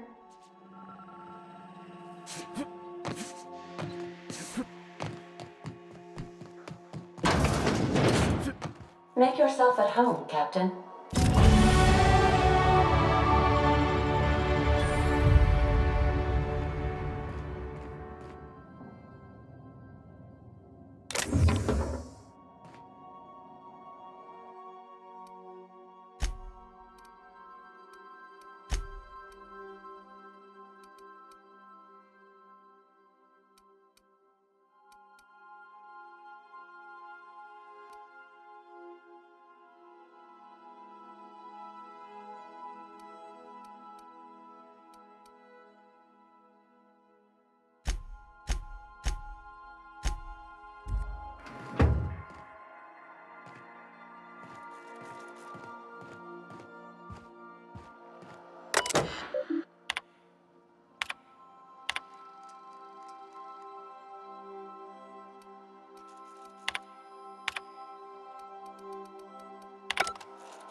As always, I am at your disposal. Something vexing you, Captain?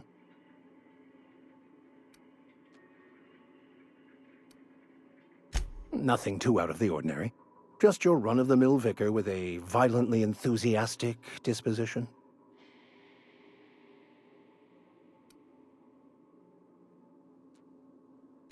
Oh, I eventually learned how to channel it into my quest for knowledge.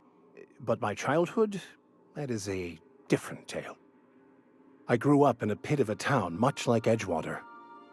I was destined to be a laborer like my parents, but I was infected early with a need to solve the equation. My passion didn't sit well with them. My parents, ironically. They internalized the precepts of scientism like no one I've ever known. They had a pure faith, a faith that brought joy to them regardless of the situation. I envied that. I wanted that peace. I thought if I became a vicar, I could find it. Or at the very least, find out why I lacked it.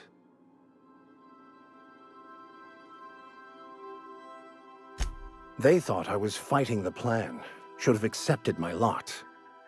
Some people pursue the clergy for power, prestige, but that was not me. The simple version is this. The force which we call the Grand Architect created the universal equation that underlies and defines everything in the universe. Everything flows from the equation, or in layman's terms, the grand plan. Is the Grand Architect a consciousness? A natural force? Did it create the equation on purpose? The answers to these questions don't really matter. The equation, the plan, is all that matters. Contentment is found by accepting one's role in the plan.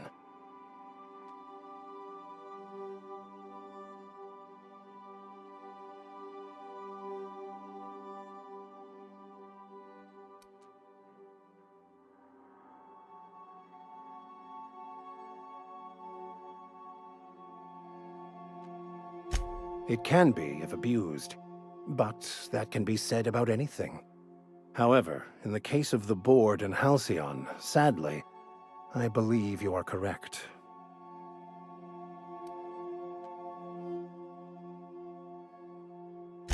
I have run headlong into too many walls in my pursuit of the truth. This book is my last hope, and you were my only hope of getting it translated. I honestly don't know what I'd do. This quest has consumed me for the better part of my life. I fear there's nothing else left to me. What about you? What's your story?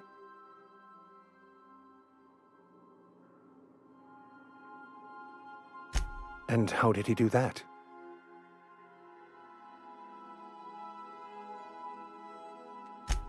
Well, you do seem different than every other colonist. Let's pretend for the moment I believe you. What are you going to do now?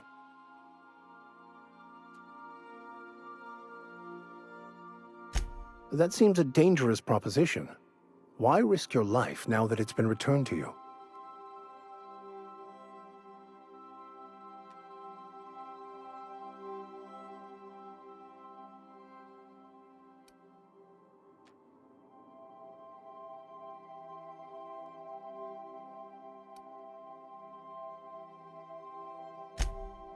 Oh, I see.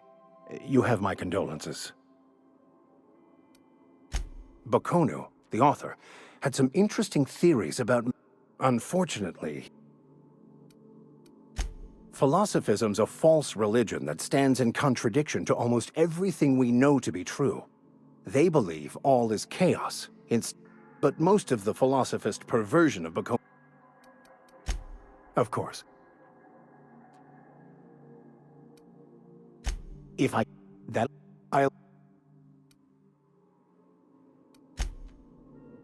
could spend... So, tell me what...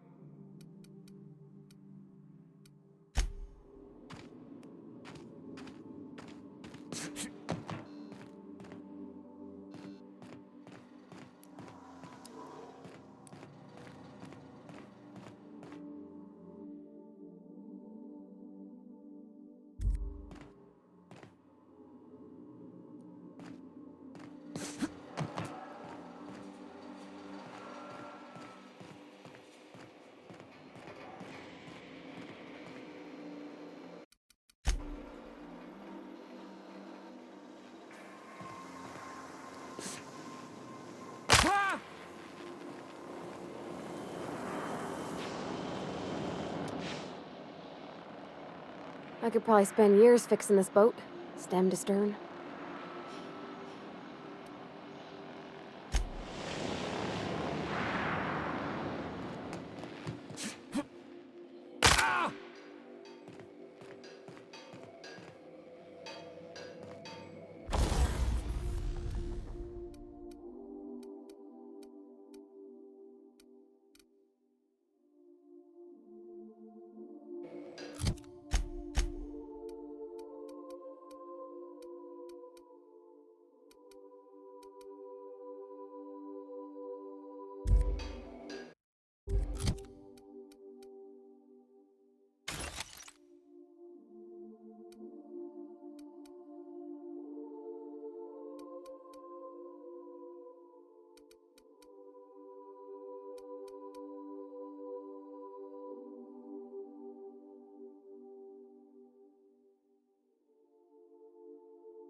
Welcome back, Captain. How can I be of assistance? The unit is a cleaning SAM.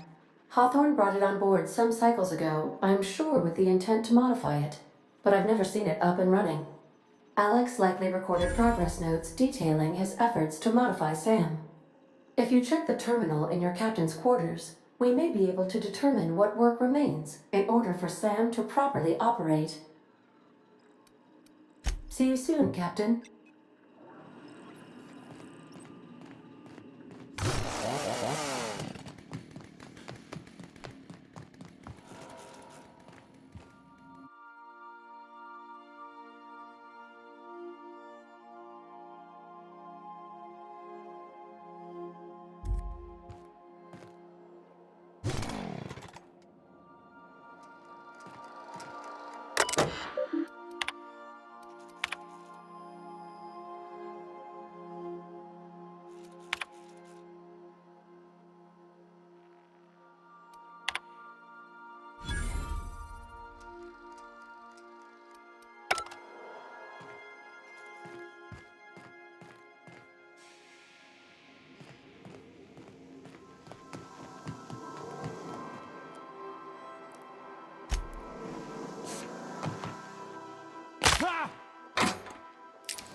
Hello?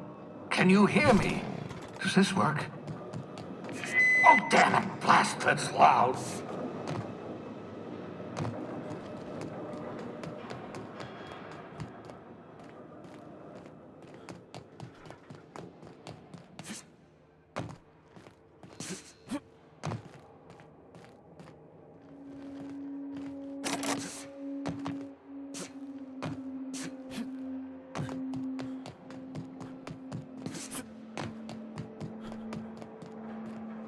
I'm just securing my ongoing experiments. And securing myself. Mind the mess. I haven't had a visitor since, in fact, I've never had a visitor.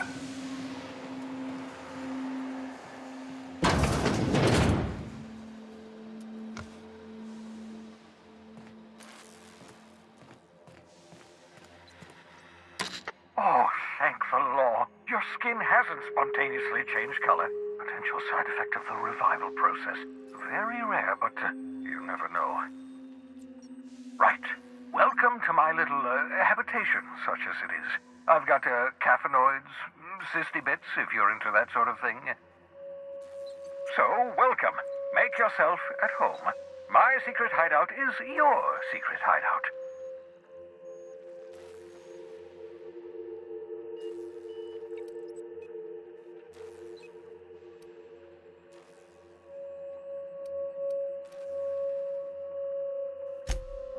Balderdash!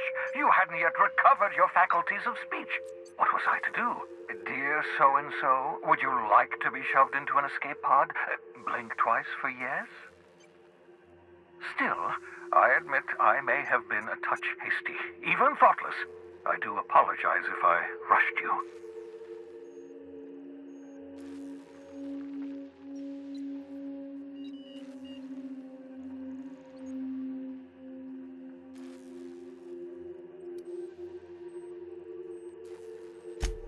Nonsense. There's no such thing as luck. Only well-calculated margins of error. You survived that fall in 85 out of 100 simulations.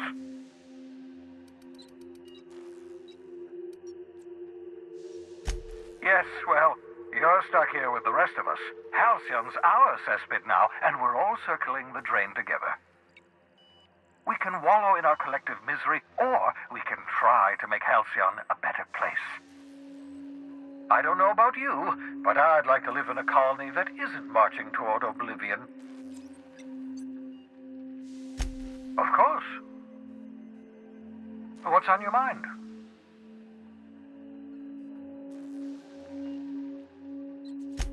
Oh, it's not you. I do experiments in that room. Some of them get quite scientific. The unexpected is to be treasured, but from a safe distance. Regardless, it's quite comfortable in here, you know. I have my beans, have my caffeinoids, plenty of toilet paper. Absolutely. Let's talk. No, and I've been trying very hard to avoid making eye contact. Nice to meet you, Dr. Wells. I'm Parvati Holcomb. Wait, not another word. I don't want to know your name. I don't want to know who you are. Let's just enjoy our plausible deniability while it lasts, shall we? Why don't you just invite the entire colony to my secret, carefully concealed laboratory? It isn't as if I wanted privacy.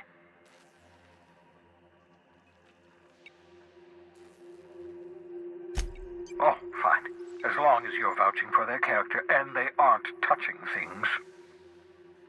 For what it's worth, I am pleased that you found a crew, such as they are. I picked you out of the Hope for your talents, after all. It's only natural that others would gravitate toward you.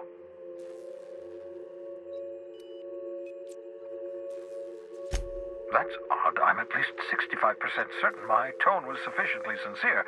Perhaps the glass is distorting my voice. Must look into that. What's on your mind?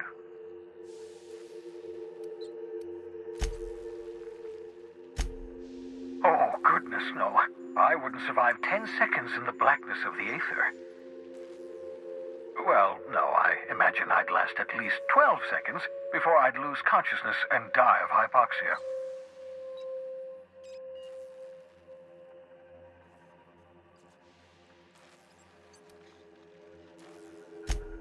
I enjoyed the occasional Aether wave drama in my youth. Not anymore. All board propaganda. I'd rather not be brainwashed. To answer your question, I'd rather stay right here in my lab.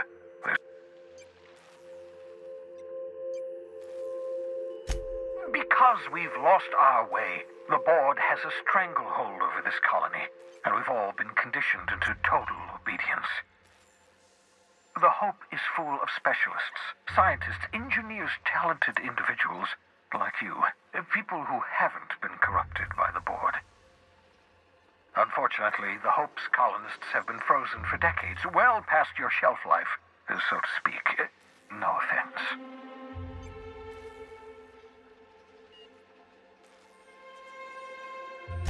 Ah, you begin to perceive the truth.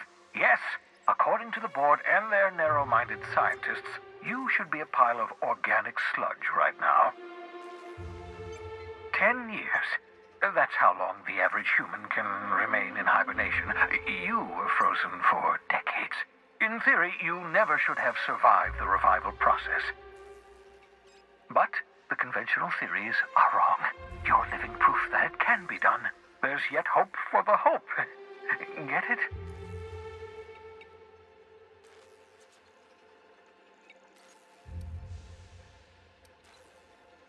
We'll do our very best to save them all. best get back to work. I can feel my last dose of caffeinoid fading.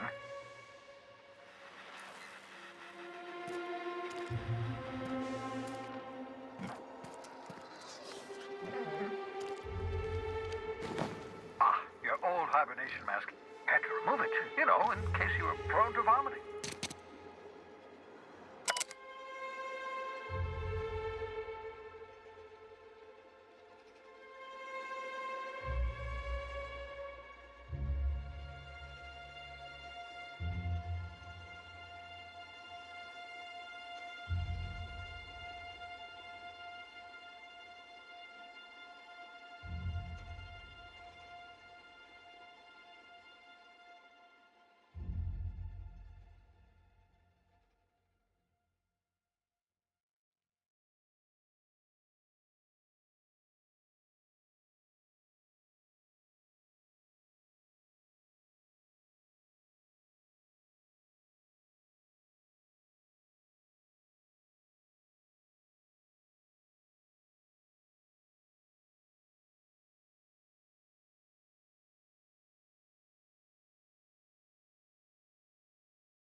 Where are we headed?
Careful, that's my communications terminal.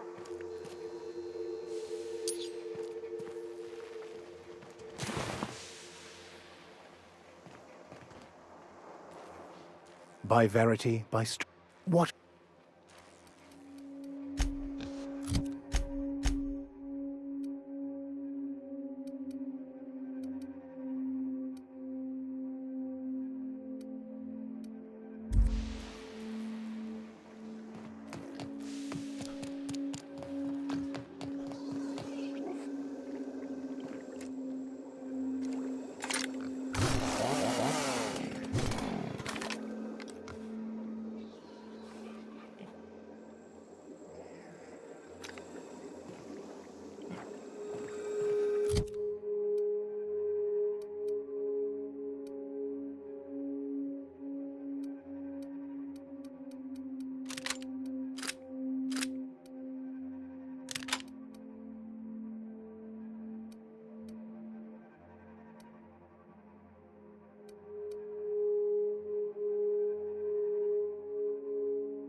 Reviving you from hibernation was my greatest accomplishment.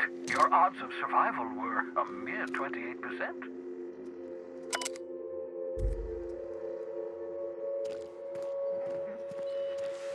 I hope you're not thinking of ingratiating yourself with the board. Chairman Rockwell and his cronies are not your friends. They might tempt you with promises of wealth, but don't be fooled. They're just using you for their own ends. What's on your mind?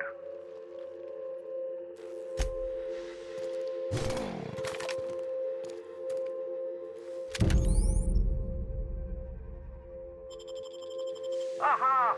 I see you found my portable molecular compression device, better known as a shrink ray. Find a target, point, shoot. Your target will shrink down into a manageable size, whereupon you may commence beating them to a pulp.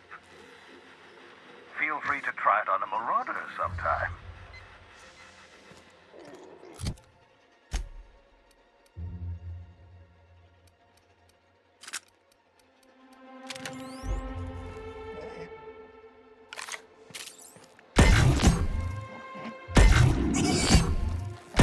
Attack, March!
Destination reached. The Groundbreaker.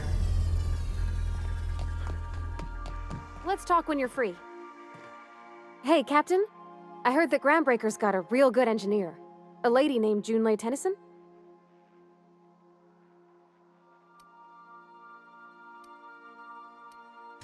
If I had to fix a station this big, I'd be spending all my time trying to figure out what needs doing now and what can wait. I was thinking that maybe I ought to meet her. If you got time to swing us by, I mean. I don't got much experience fixing actual spaceships. I bet you a can of Borston beans she could teach me all manner of stuff.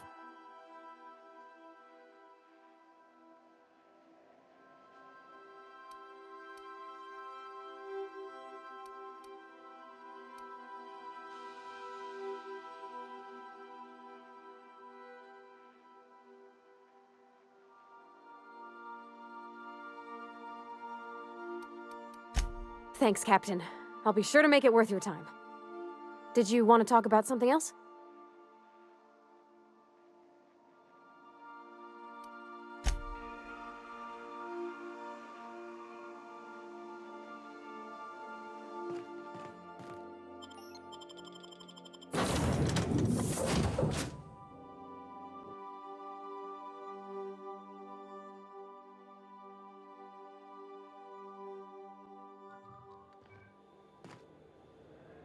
Just checking your ship's manifest.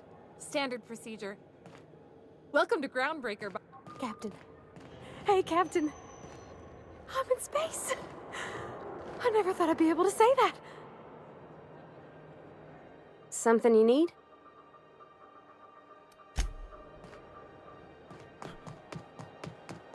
That's not the point. This halfwit just knocked out one of my workers. Yeah, with a tossball stick. I heard you the first time. There weren't any witnesses. No witnesses? He's not even denying it. Jackass had it coming. Shut it, Felix. You're not making this any better. You get cute with me again, you little Back Bay brat, I will toss you out an airlock. This is the Groundbreaker, not Byzantium. You ain't the law here. I am. Now move along. I don't have time for this. I need a drink. Just arrived? Head over to customs. Going for a stroll around the docking base? Sure was. Got a knack for upsetting.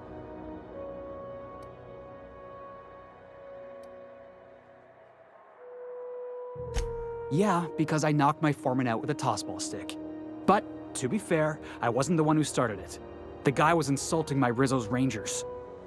Look, if it's a crime to defend your favorite tossball team against slander and calumny, well then lock me right up.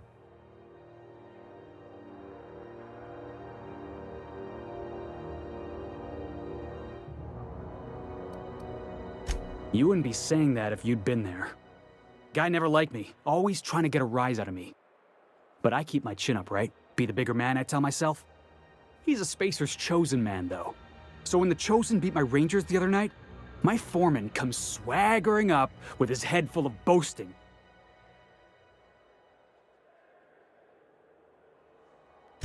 That's when I broadsided him with a tossball stick. Yeah. Look, this was a long time coming.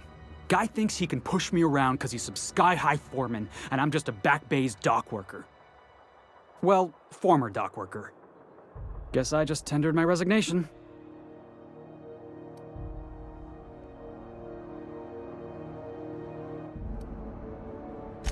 You know something? I am lucky. I ought to raise a glass of zero-G to my fortune, if I had the bits.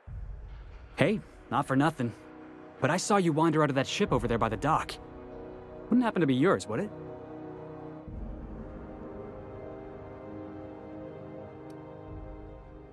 So your ship's got a dark and violent history?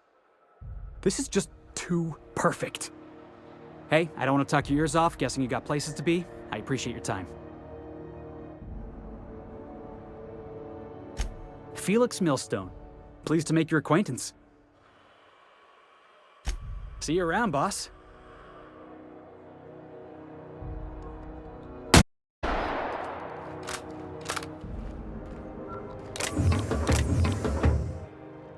Yeah, I've done work for Sublight. Need to pay the bills somehow.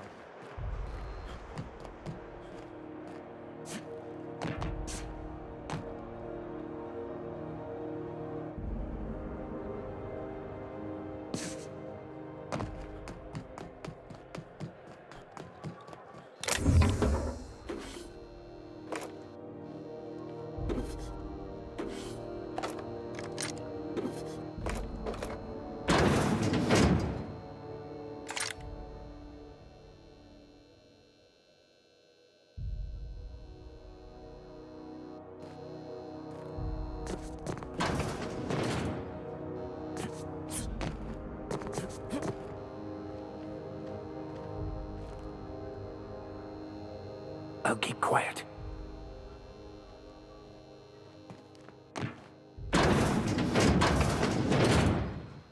Not so. What do you think you're doing?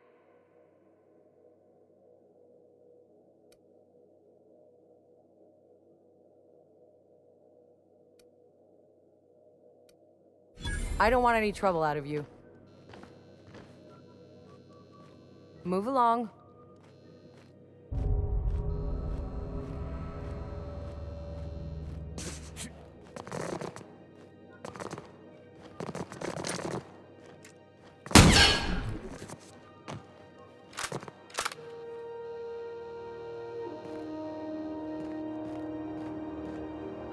Do you mind? I'm trying to file a report.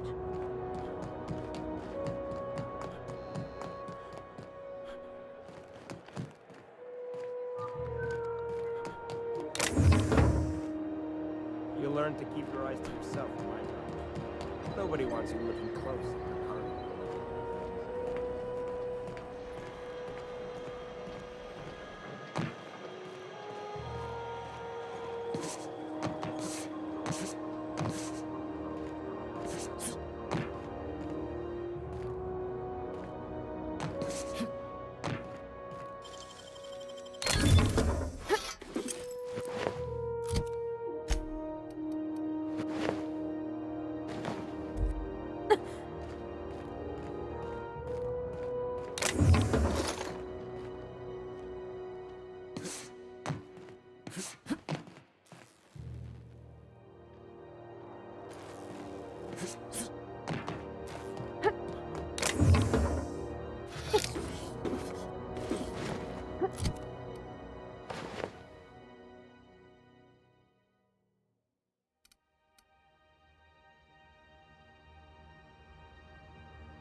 I picked up this weird signal the other day. It was coming from Monarch.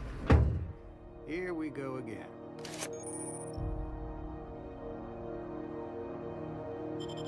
No one lives on Monarch. It's a wasteland. You were hearing things.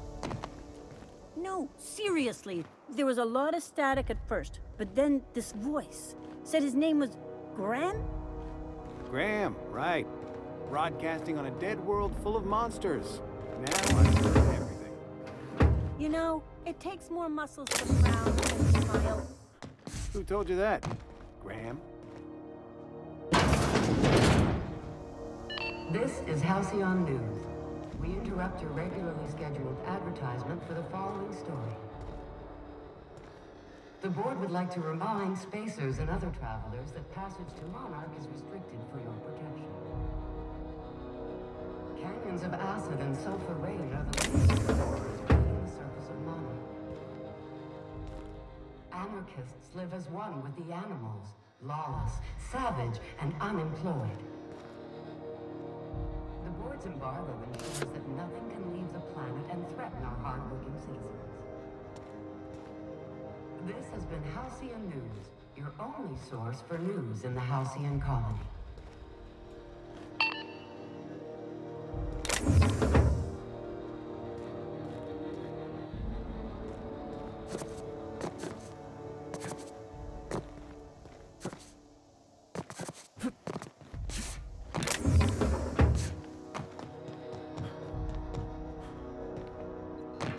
Well, well, well. What fine treasures might await us in here?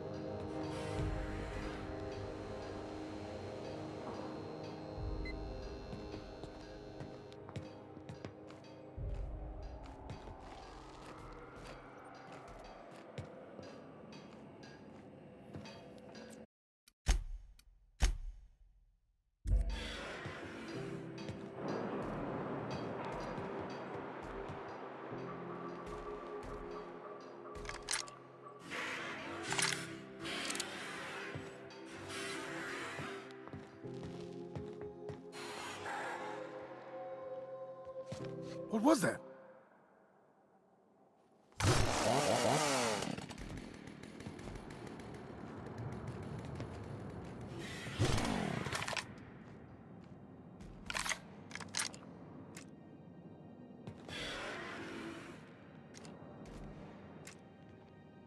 Go!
Yes, you caught me ruminating again.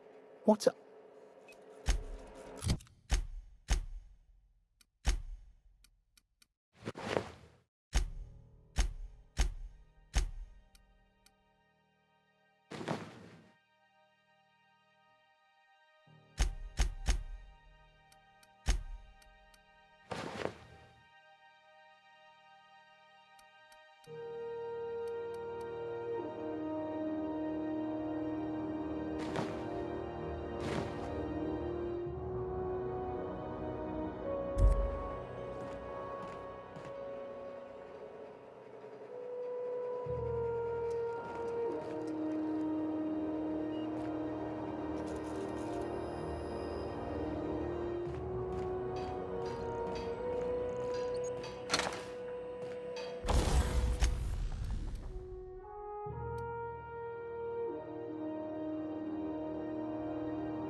This is Halcyon News. We interrupt your regularly scheduled advertisement for the following story. Toss...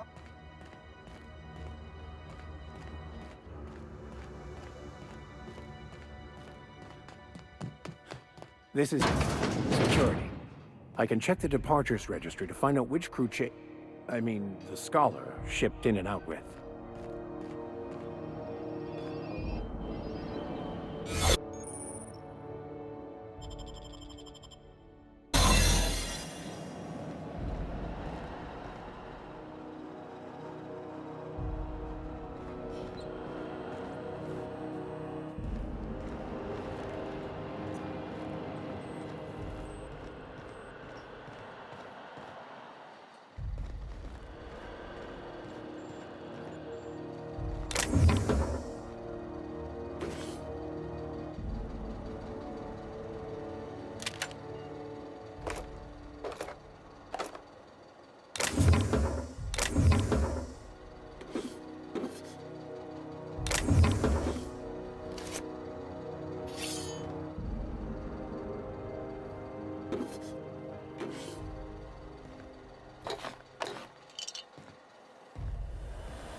Looking sharp.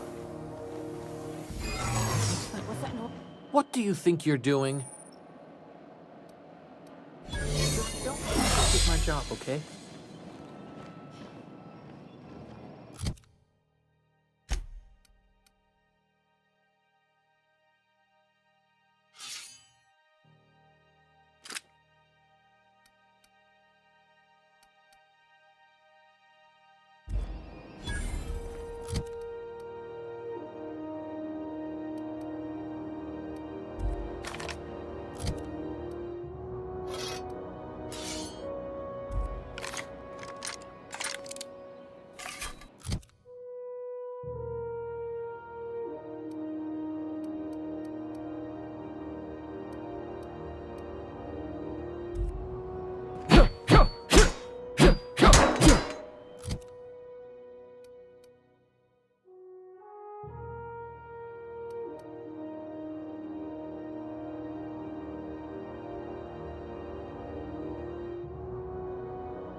Unless you're here to file an incident report or to inquire about the bounty posting, I must kindly ask you to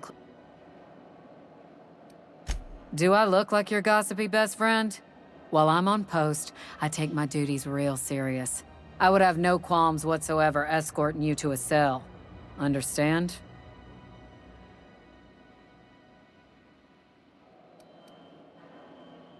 Now let's not start a fuss. I'm just trying to do my job, and I can't do it while chit-chatting with you. We're the security force here on Groundbreaker.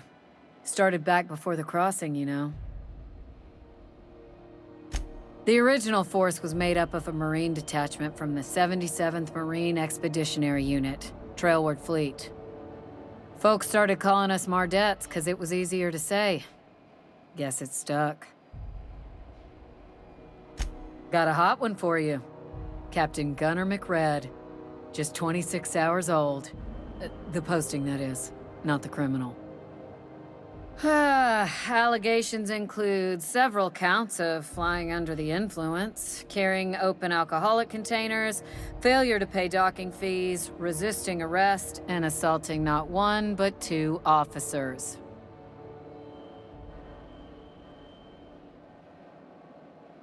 Swerving in the air was more like it.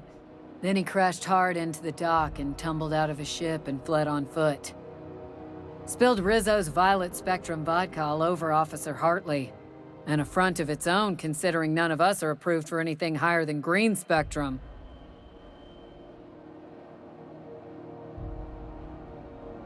Last tip we got pointed toward the back bays.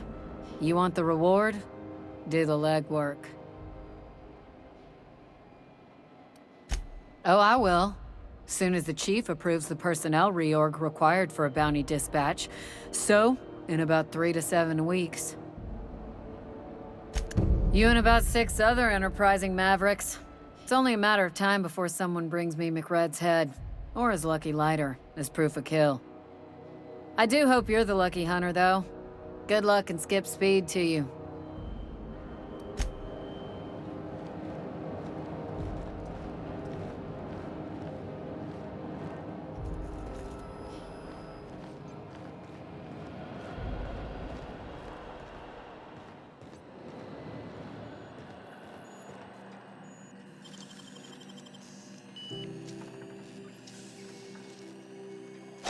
Hands, Captain. There it is. Just yank the drive, and I'll do the rest.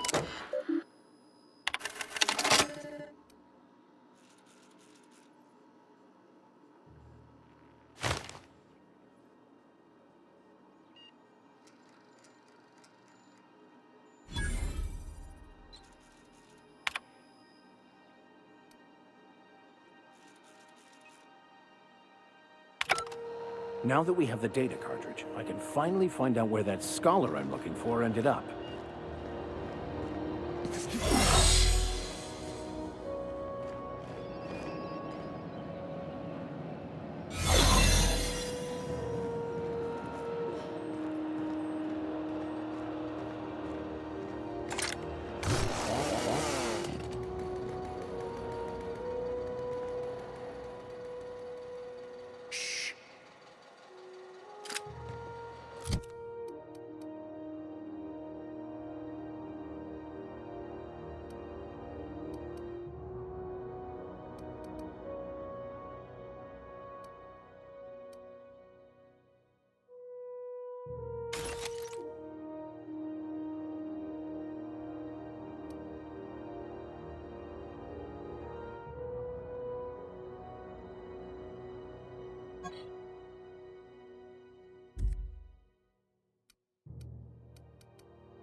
Identification, please.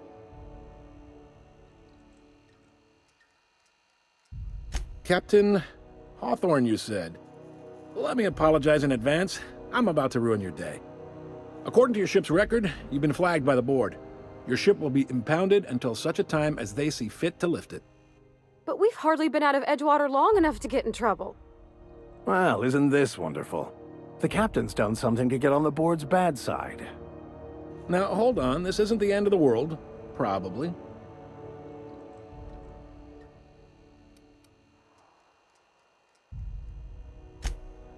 Oh, thank the law. I could use a diversion. Tell me more then. Really sell it to me.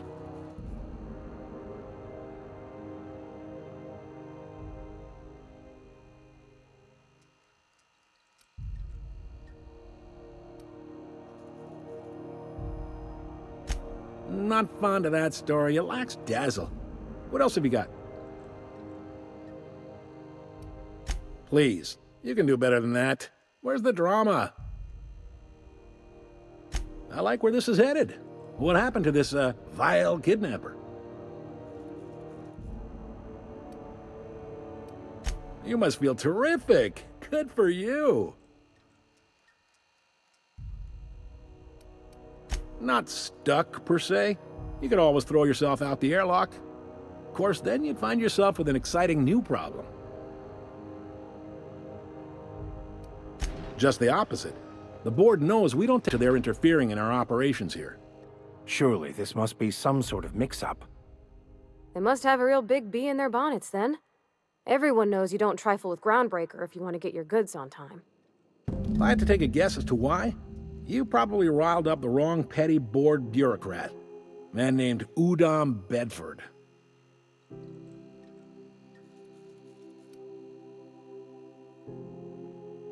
You take the starch out of him, well, you won't hear any complaints from me. Oh, and if you're headed that way, would you mind doing me a favor? Now, hold on, it'll just take a minute. All right, no need to get hostile. Is there anything? Maybe. Two biggest, most of those coming out. If you're thinking to make a career here, full-time jobs on Groundbreaker tend to be inherited, or go to a fellow crew member's kid. Are you pulling my... Goes like this. Back on Earth, before the crossing, the powers that be were selling. A bunch of companies decided to throw in together and form the Halcyon Holdings Corporation, then buy up the rights to this here colony. That group's what we now call the Board.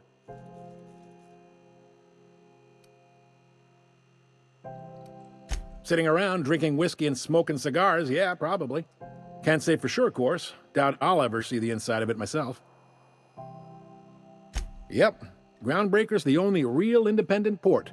Seems like every year the board's offices get bigger and their ships take up more of the landing base. Groundbreaker was one of the original colonies. Once everybody'd been de-thawed and dropped dirt side, the start of our independent spirit. Glad? Relative, they are. They're on. Make. I got. You need it. He's friendly. Not that. Oh, folks. There's ground. They. The board would. The board is necessary to provide order to the colony.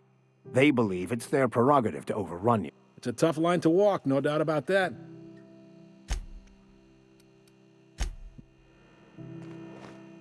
Hey there.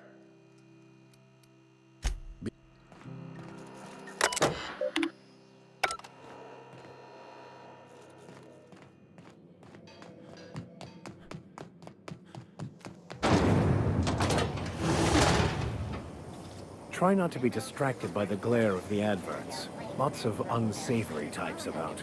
Now with 12% more crunch.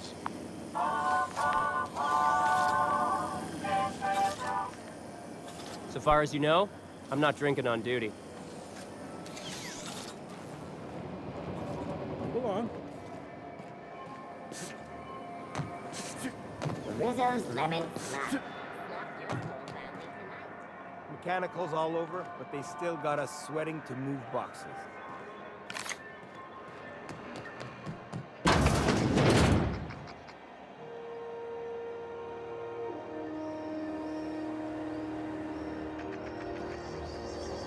Ooh, can we rent an upstairs room? We interrupt your regularly scheduled Bless my heart. A stranger come knocking on a poor old woman's door. You here for a particular reason? Or did the neighbors tell you how good my sugar cookies are? Made without a single natural ingredient, or an oven. Just like store-bought.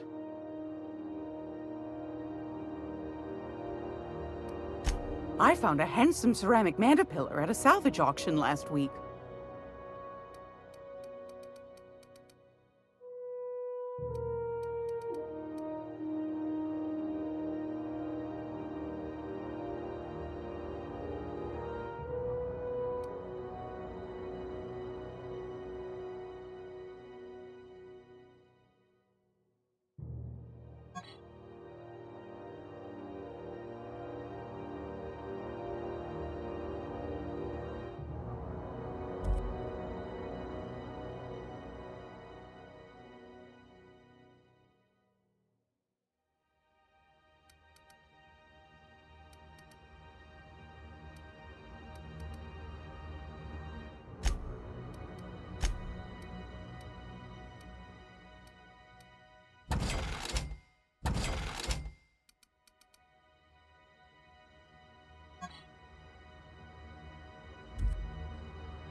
Gracious.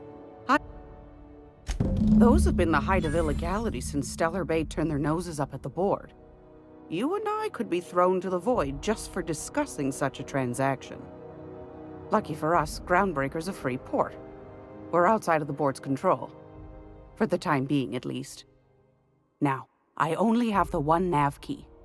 And they're hard to come by these days. It won't be cheap. If you find yourself lacking in the bits,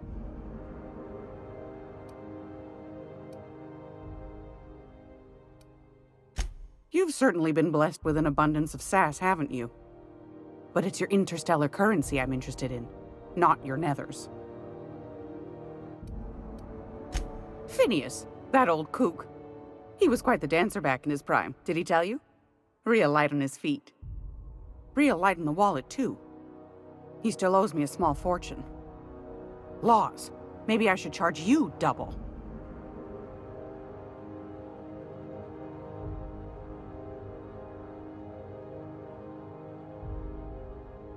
Well, I find I'm in need of a ship captain with a little moral flexibility.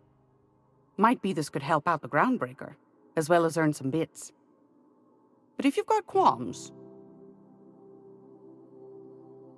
Do you know Edna, over in engineering? Sweet as a pea, that one.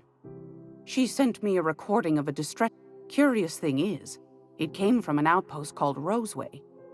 And Auntie Cleo... Can't say I know for sure.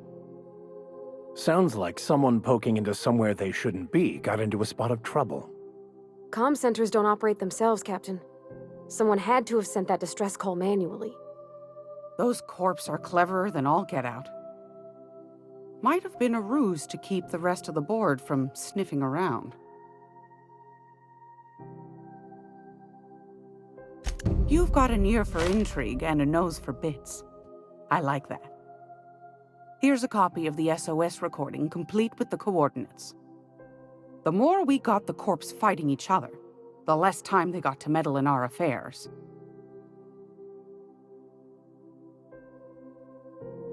Don't forget to come find old Gladys when you're done.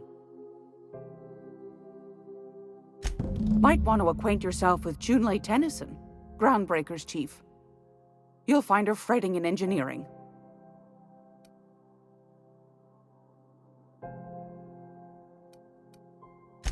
What do you want, then? My hard-earned wisdom?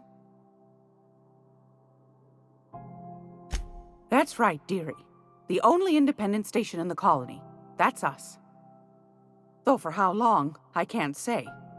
That all depends on Miss Junlei. The board can't abide a community that won't bend to its will. They've always got one scheme or another running, looking for ways to bring us to heel. Like this heat business. Shameful. But it won't work. No, sir. Groundbreaker's free till the day she dies, law willing.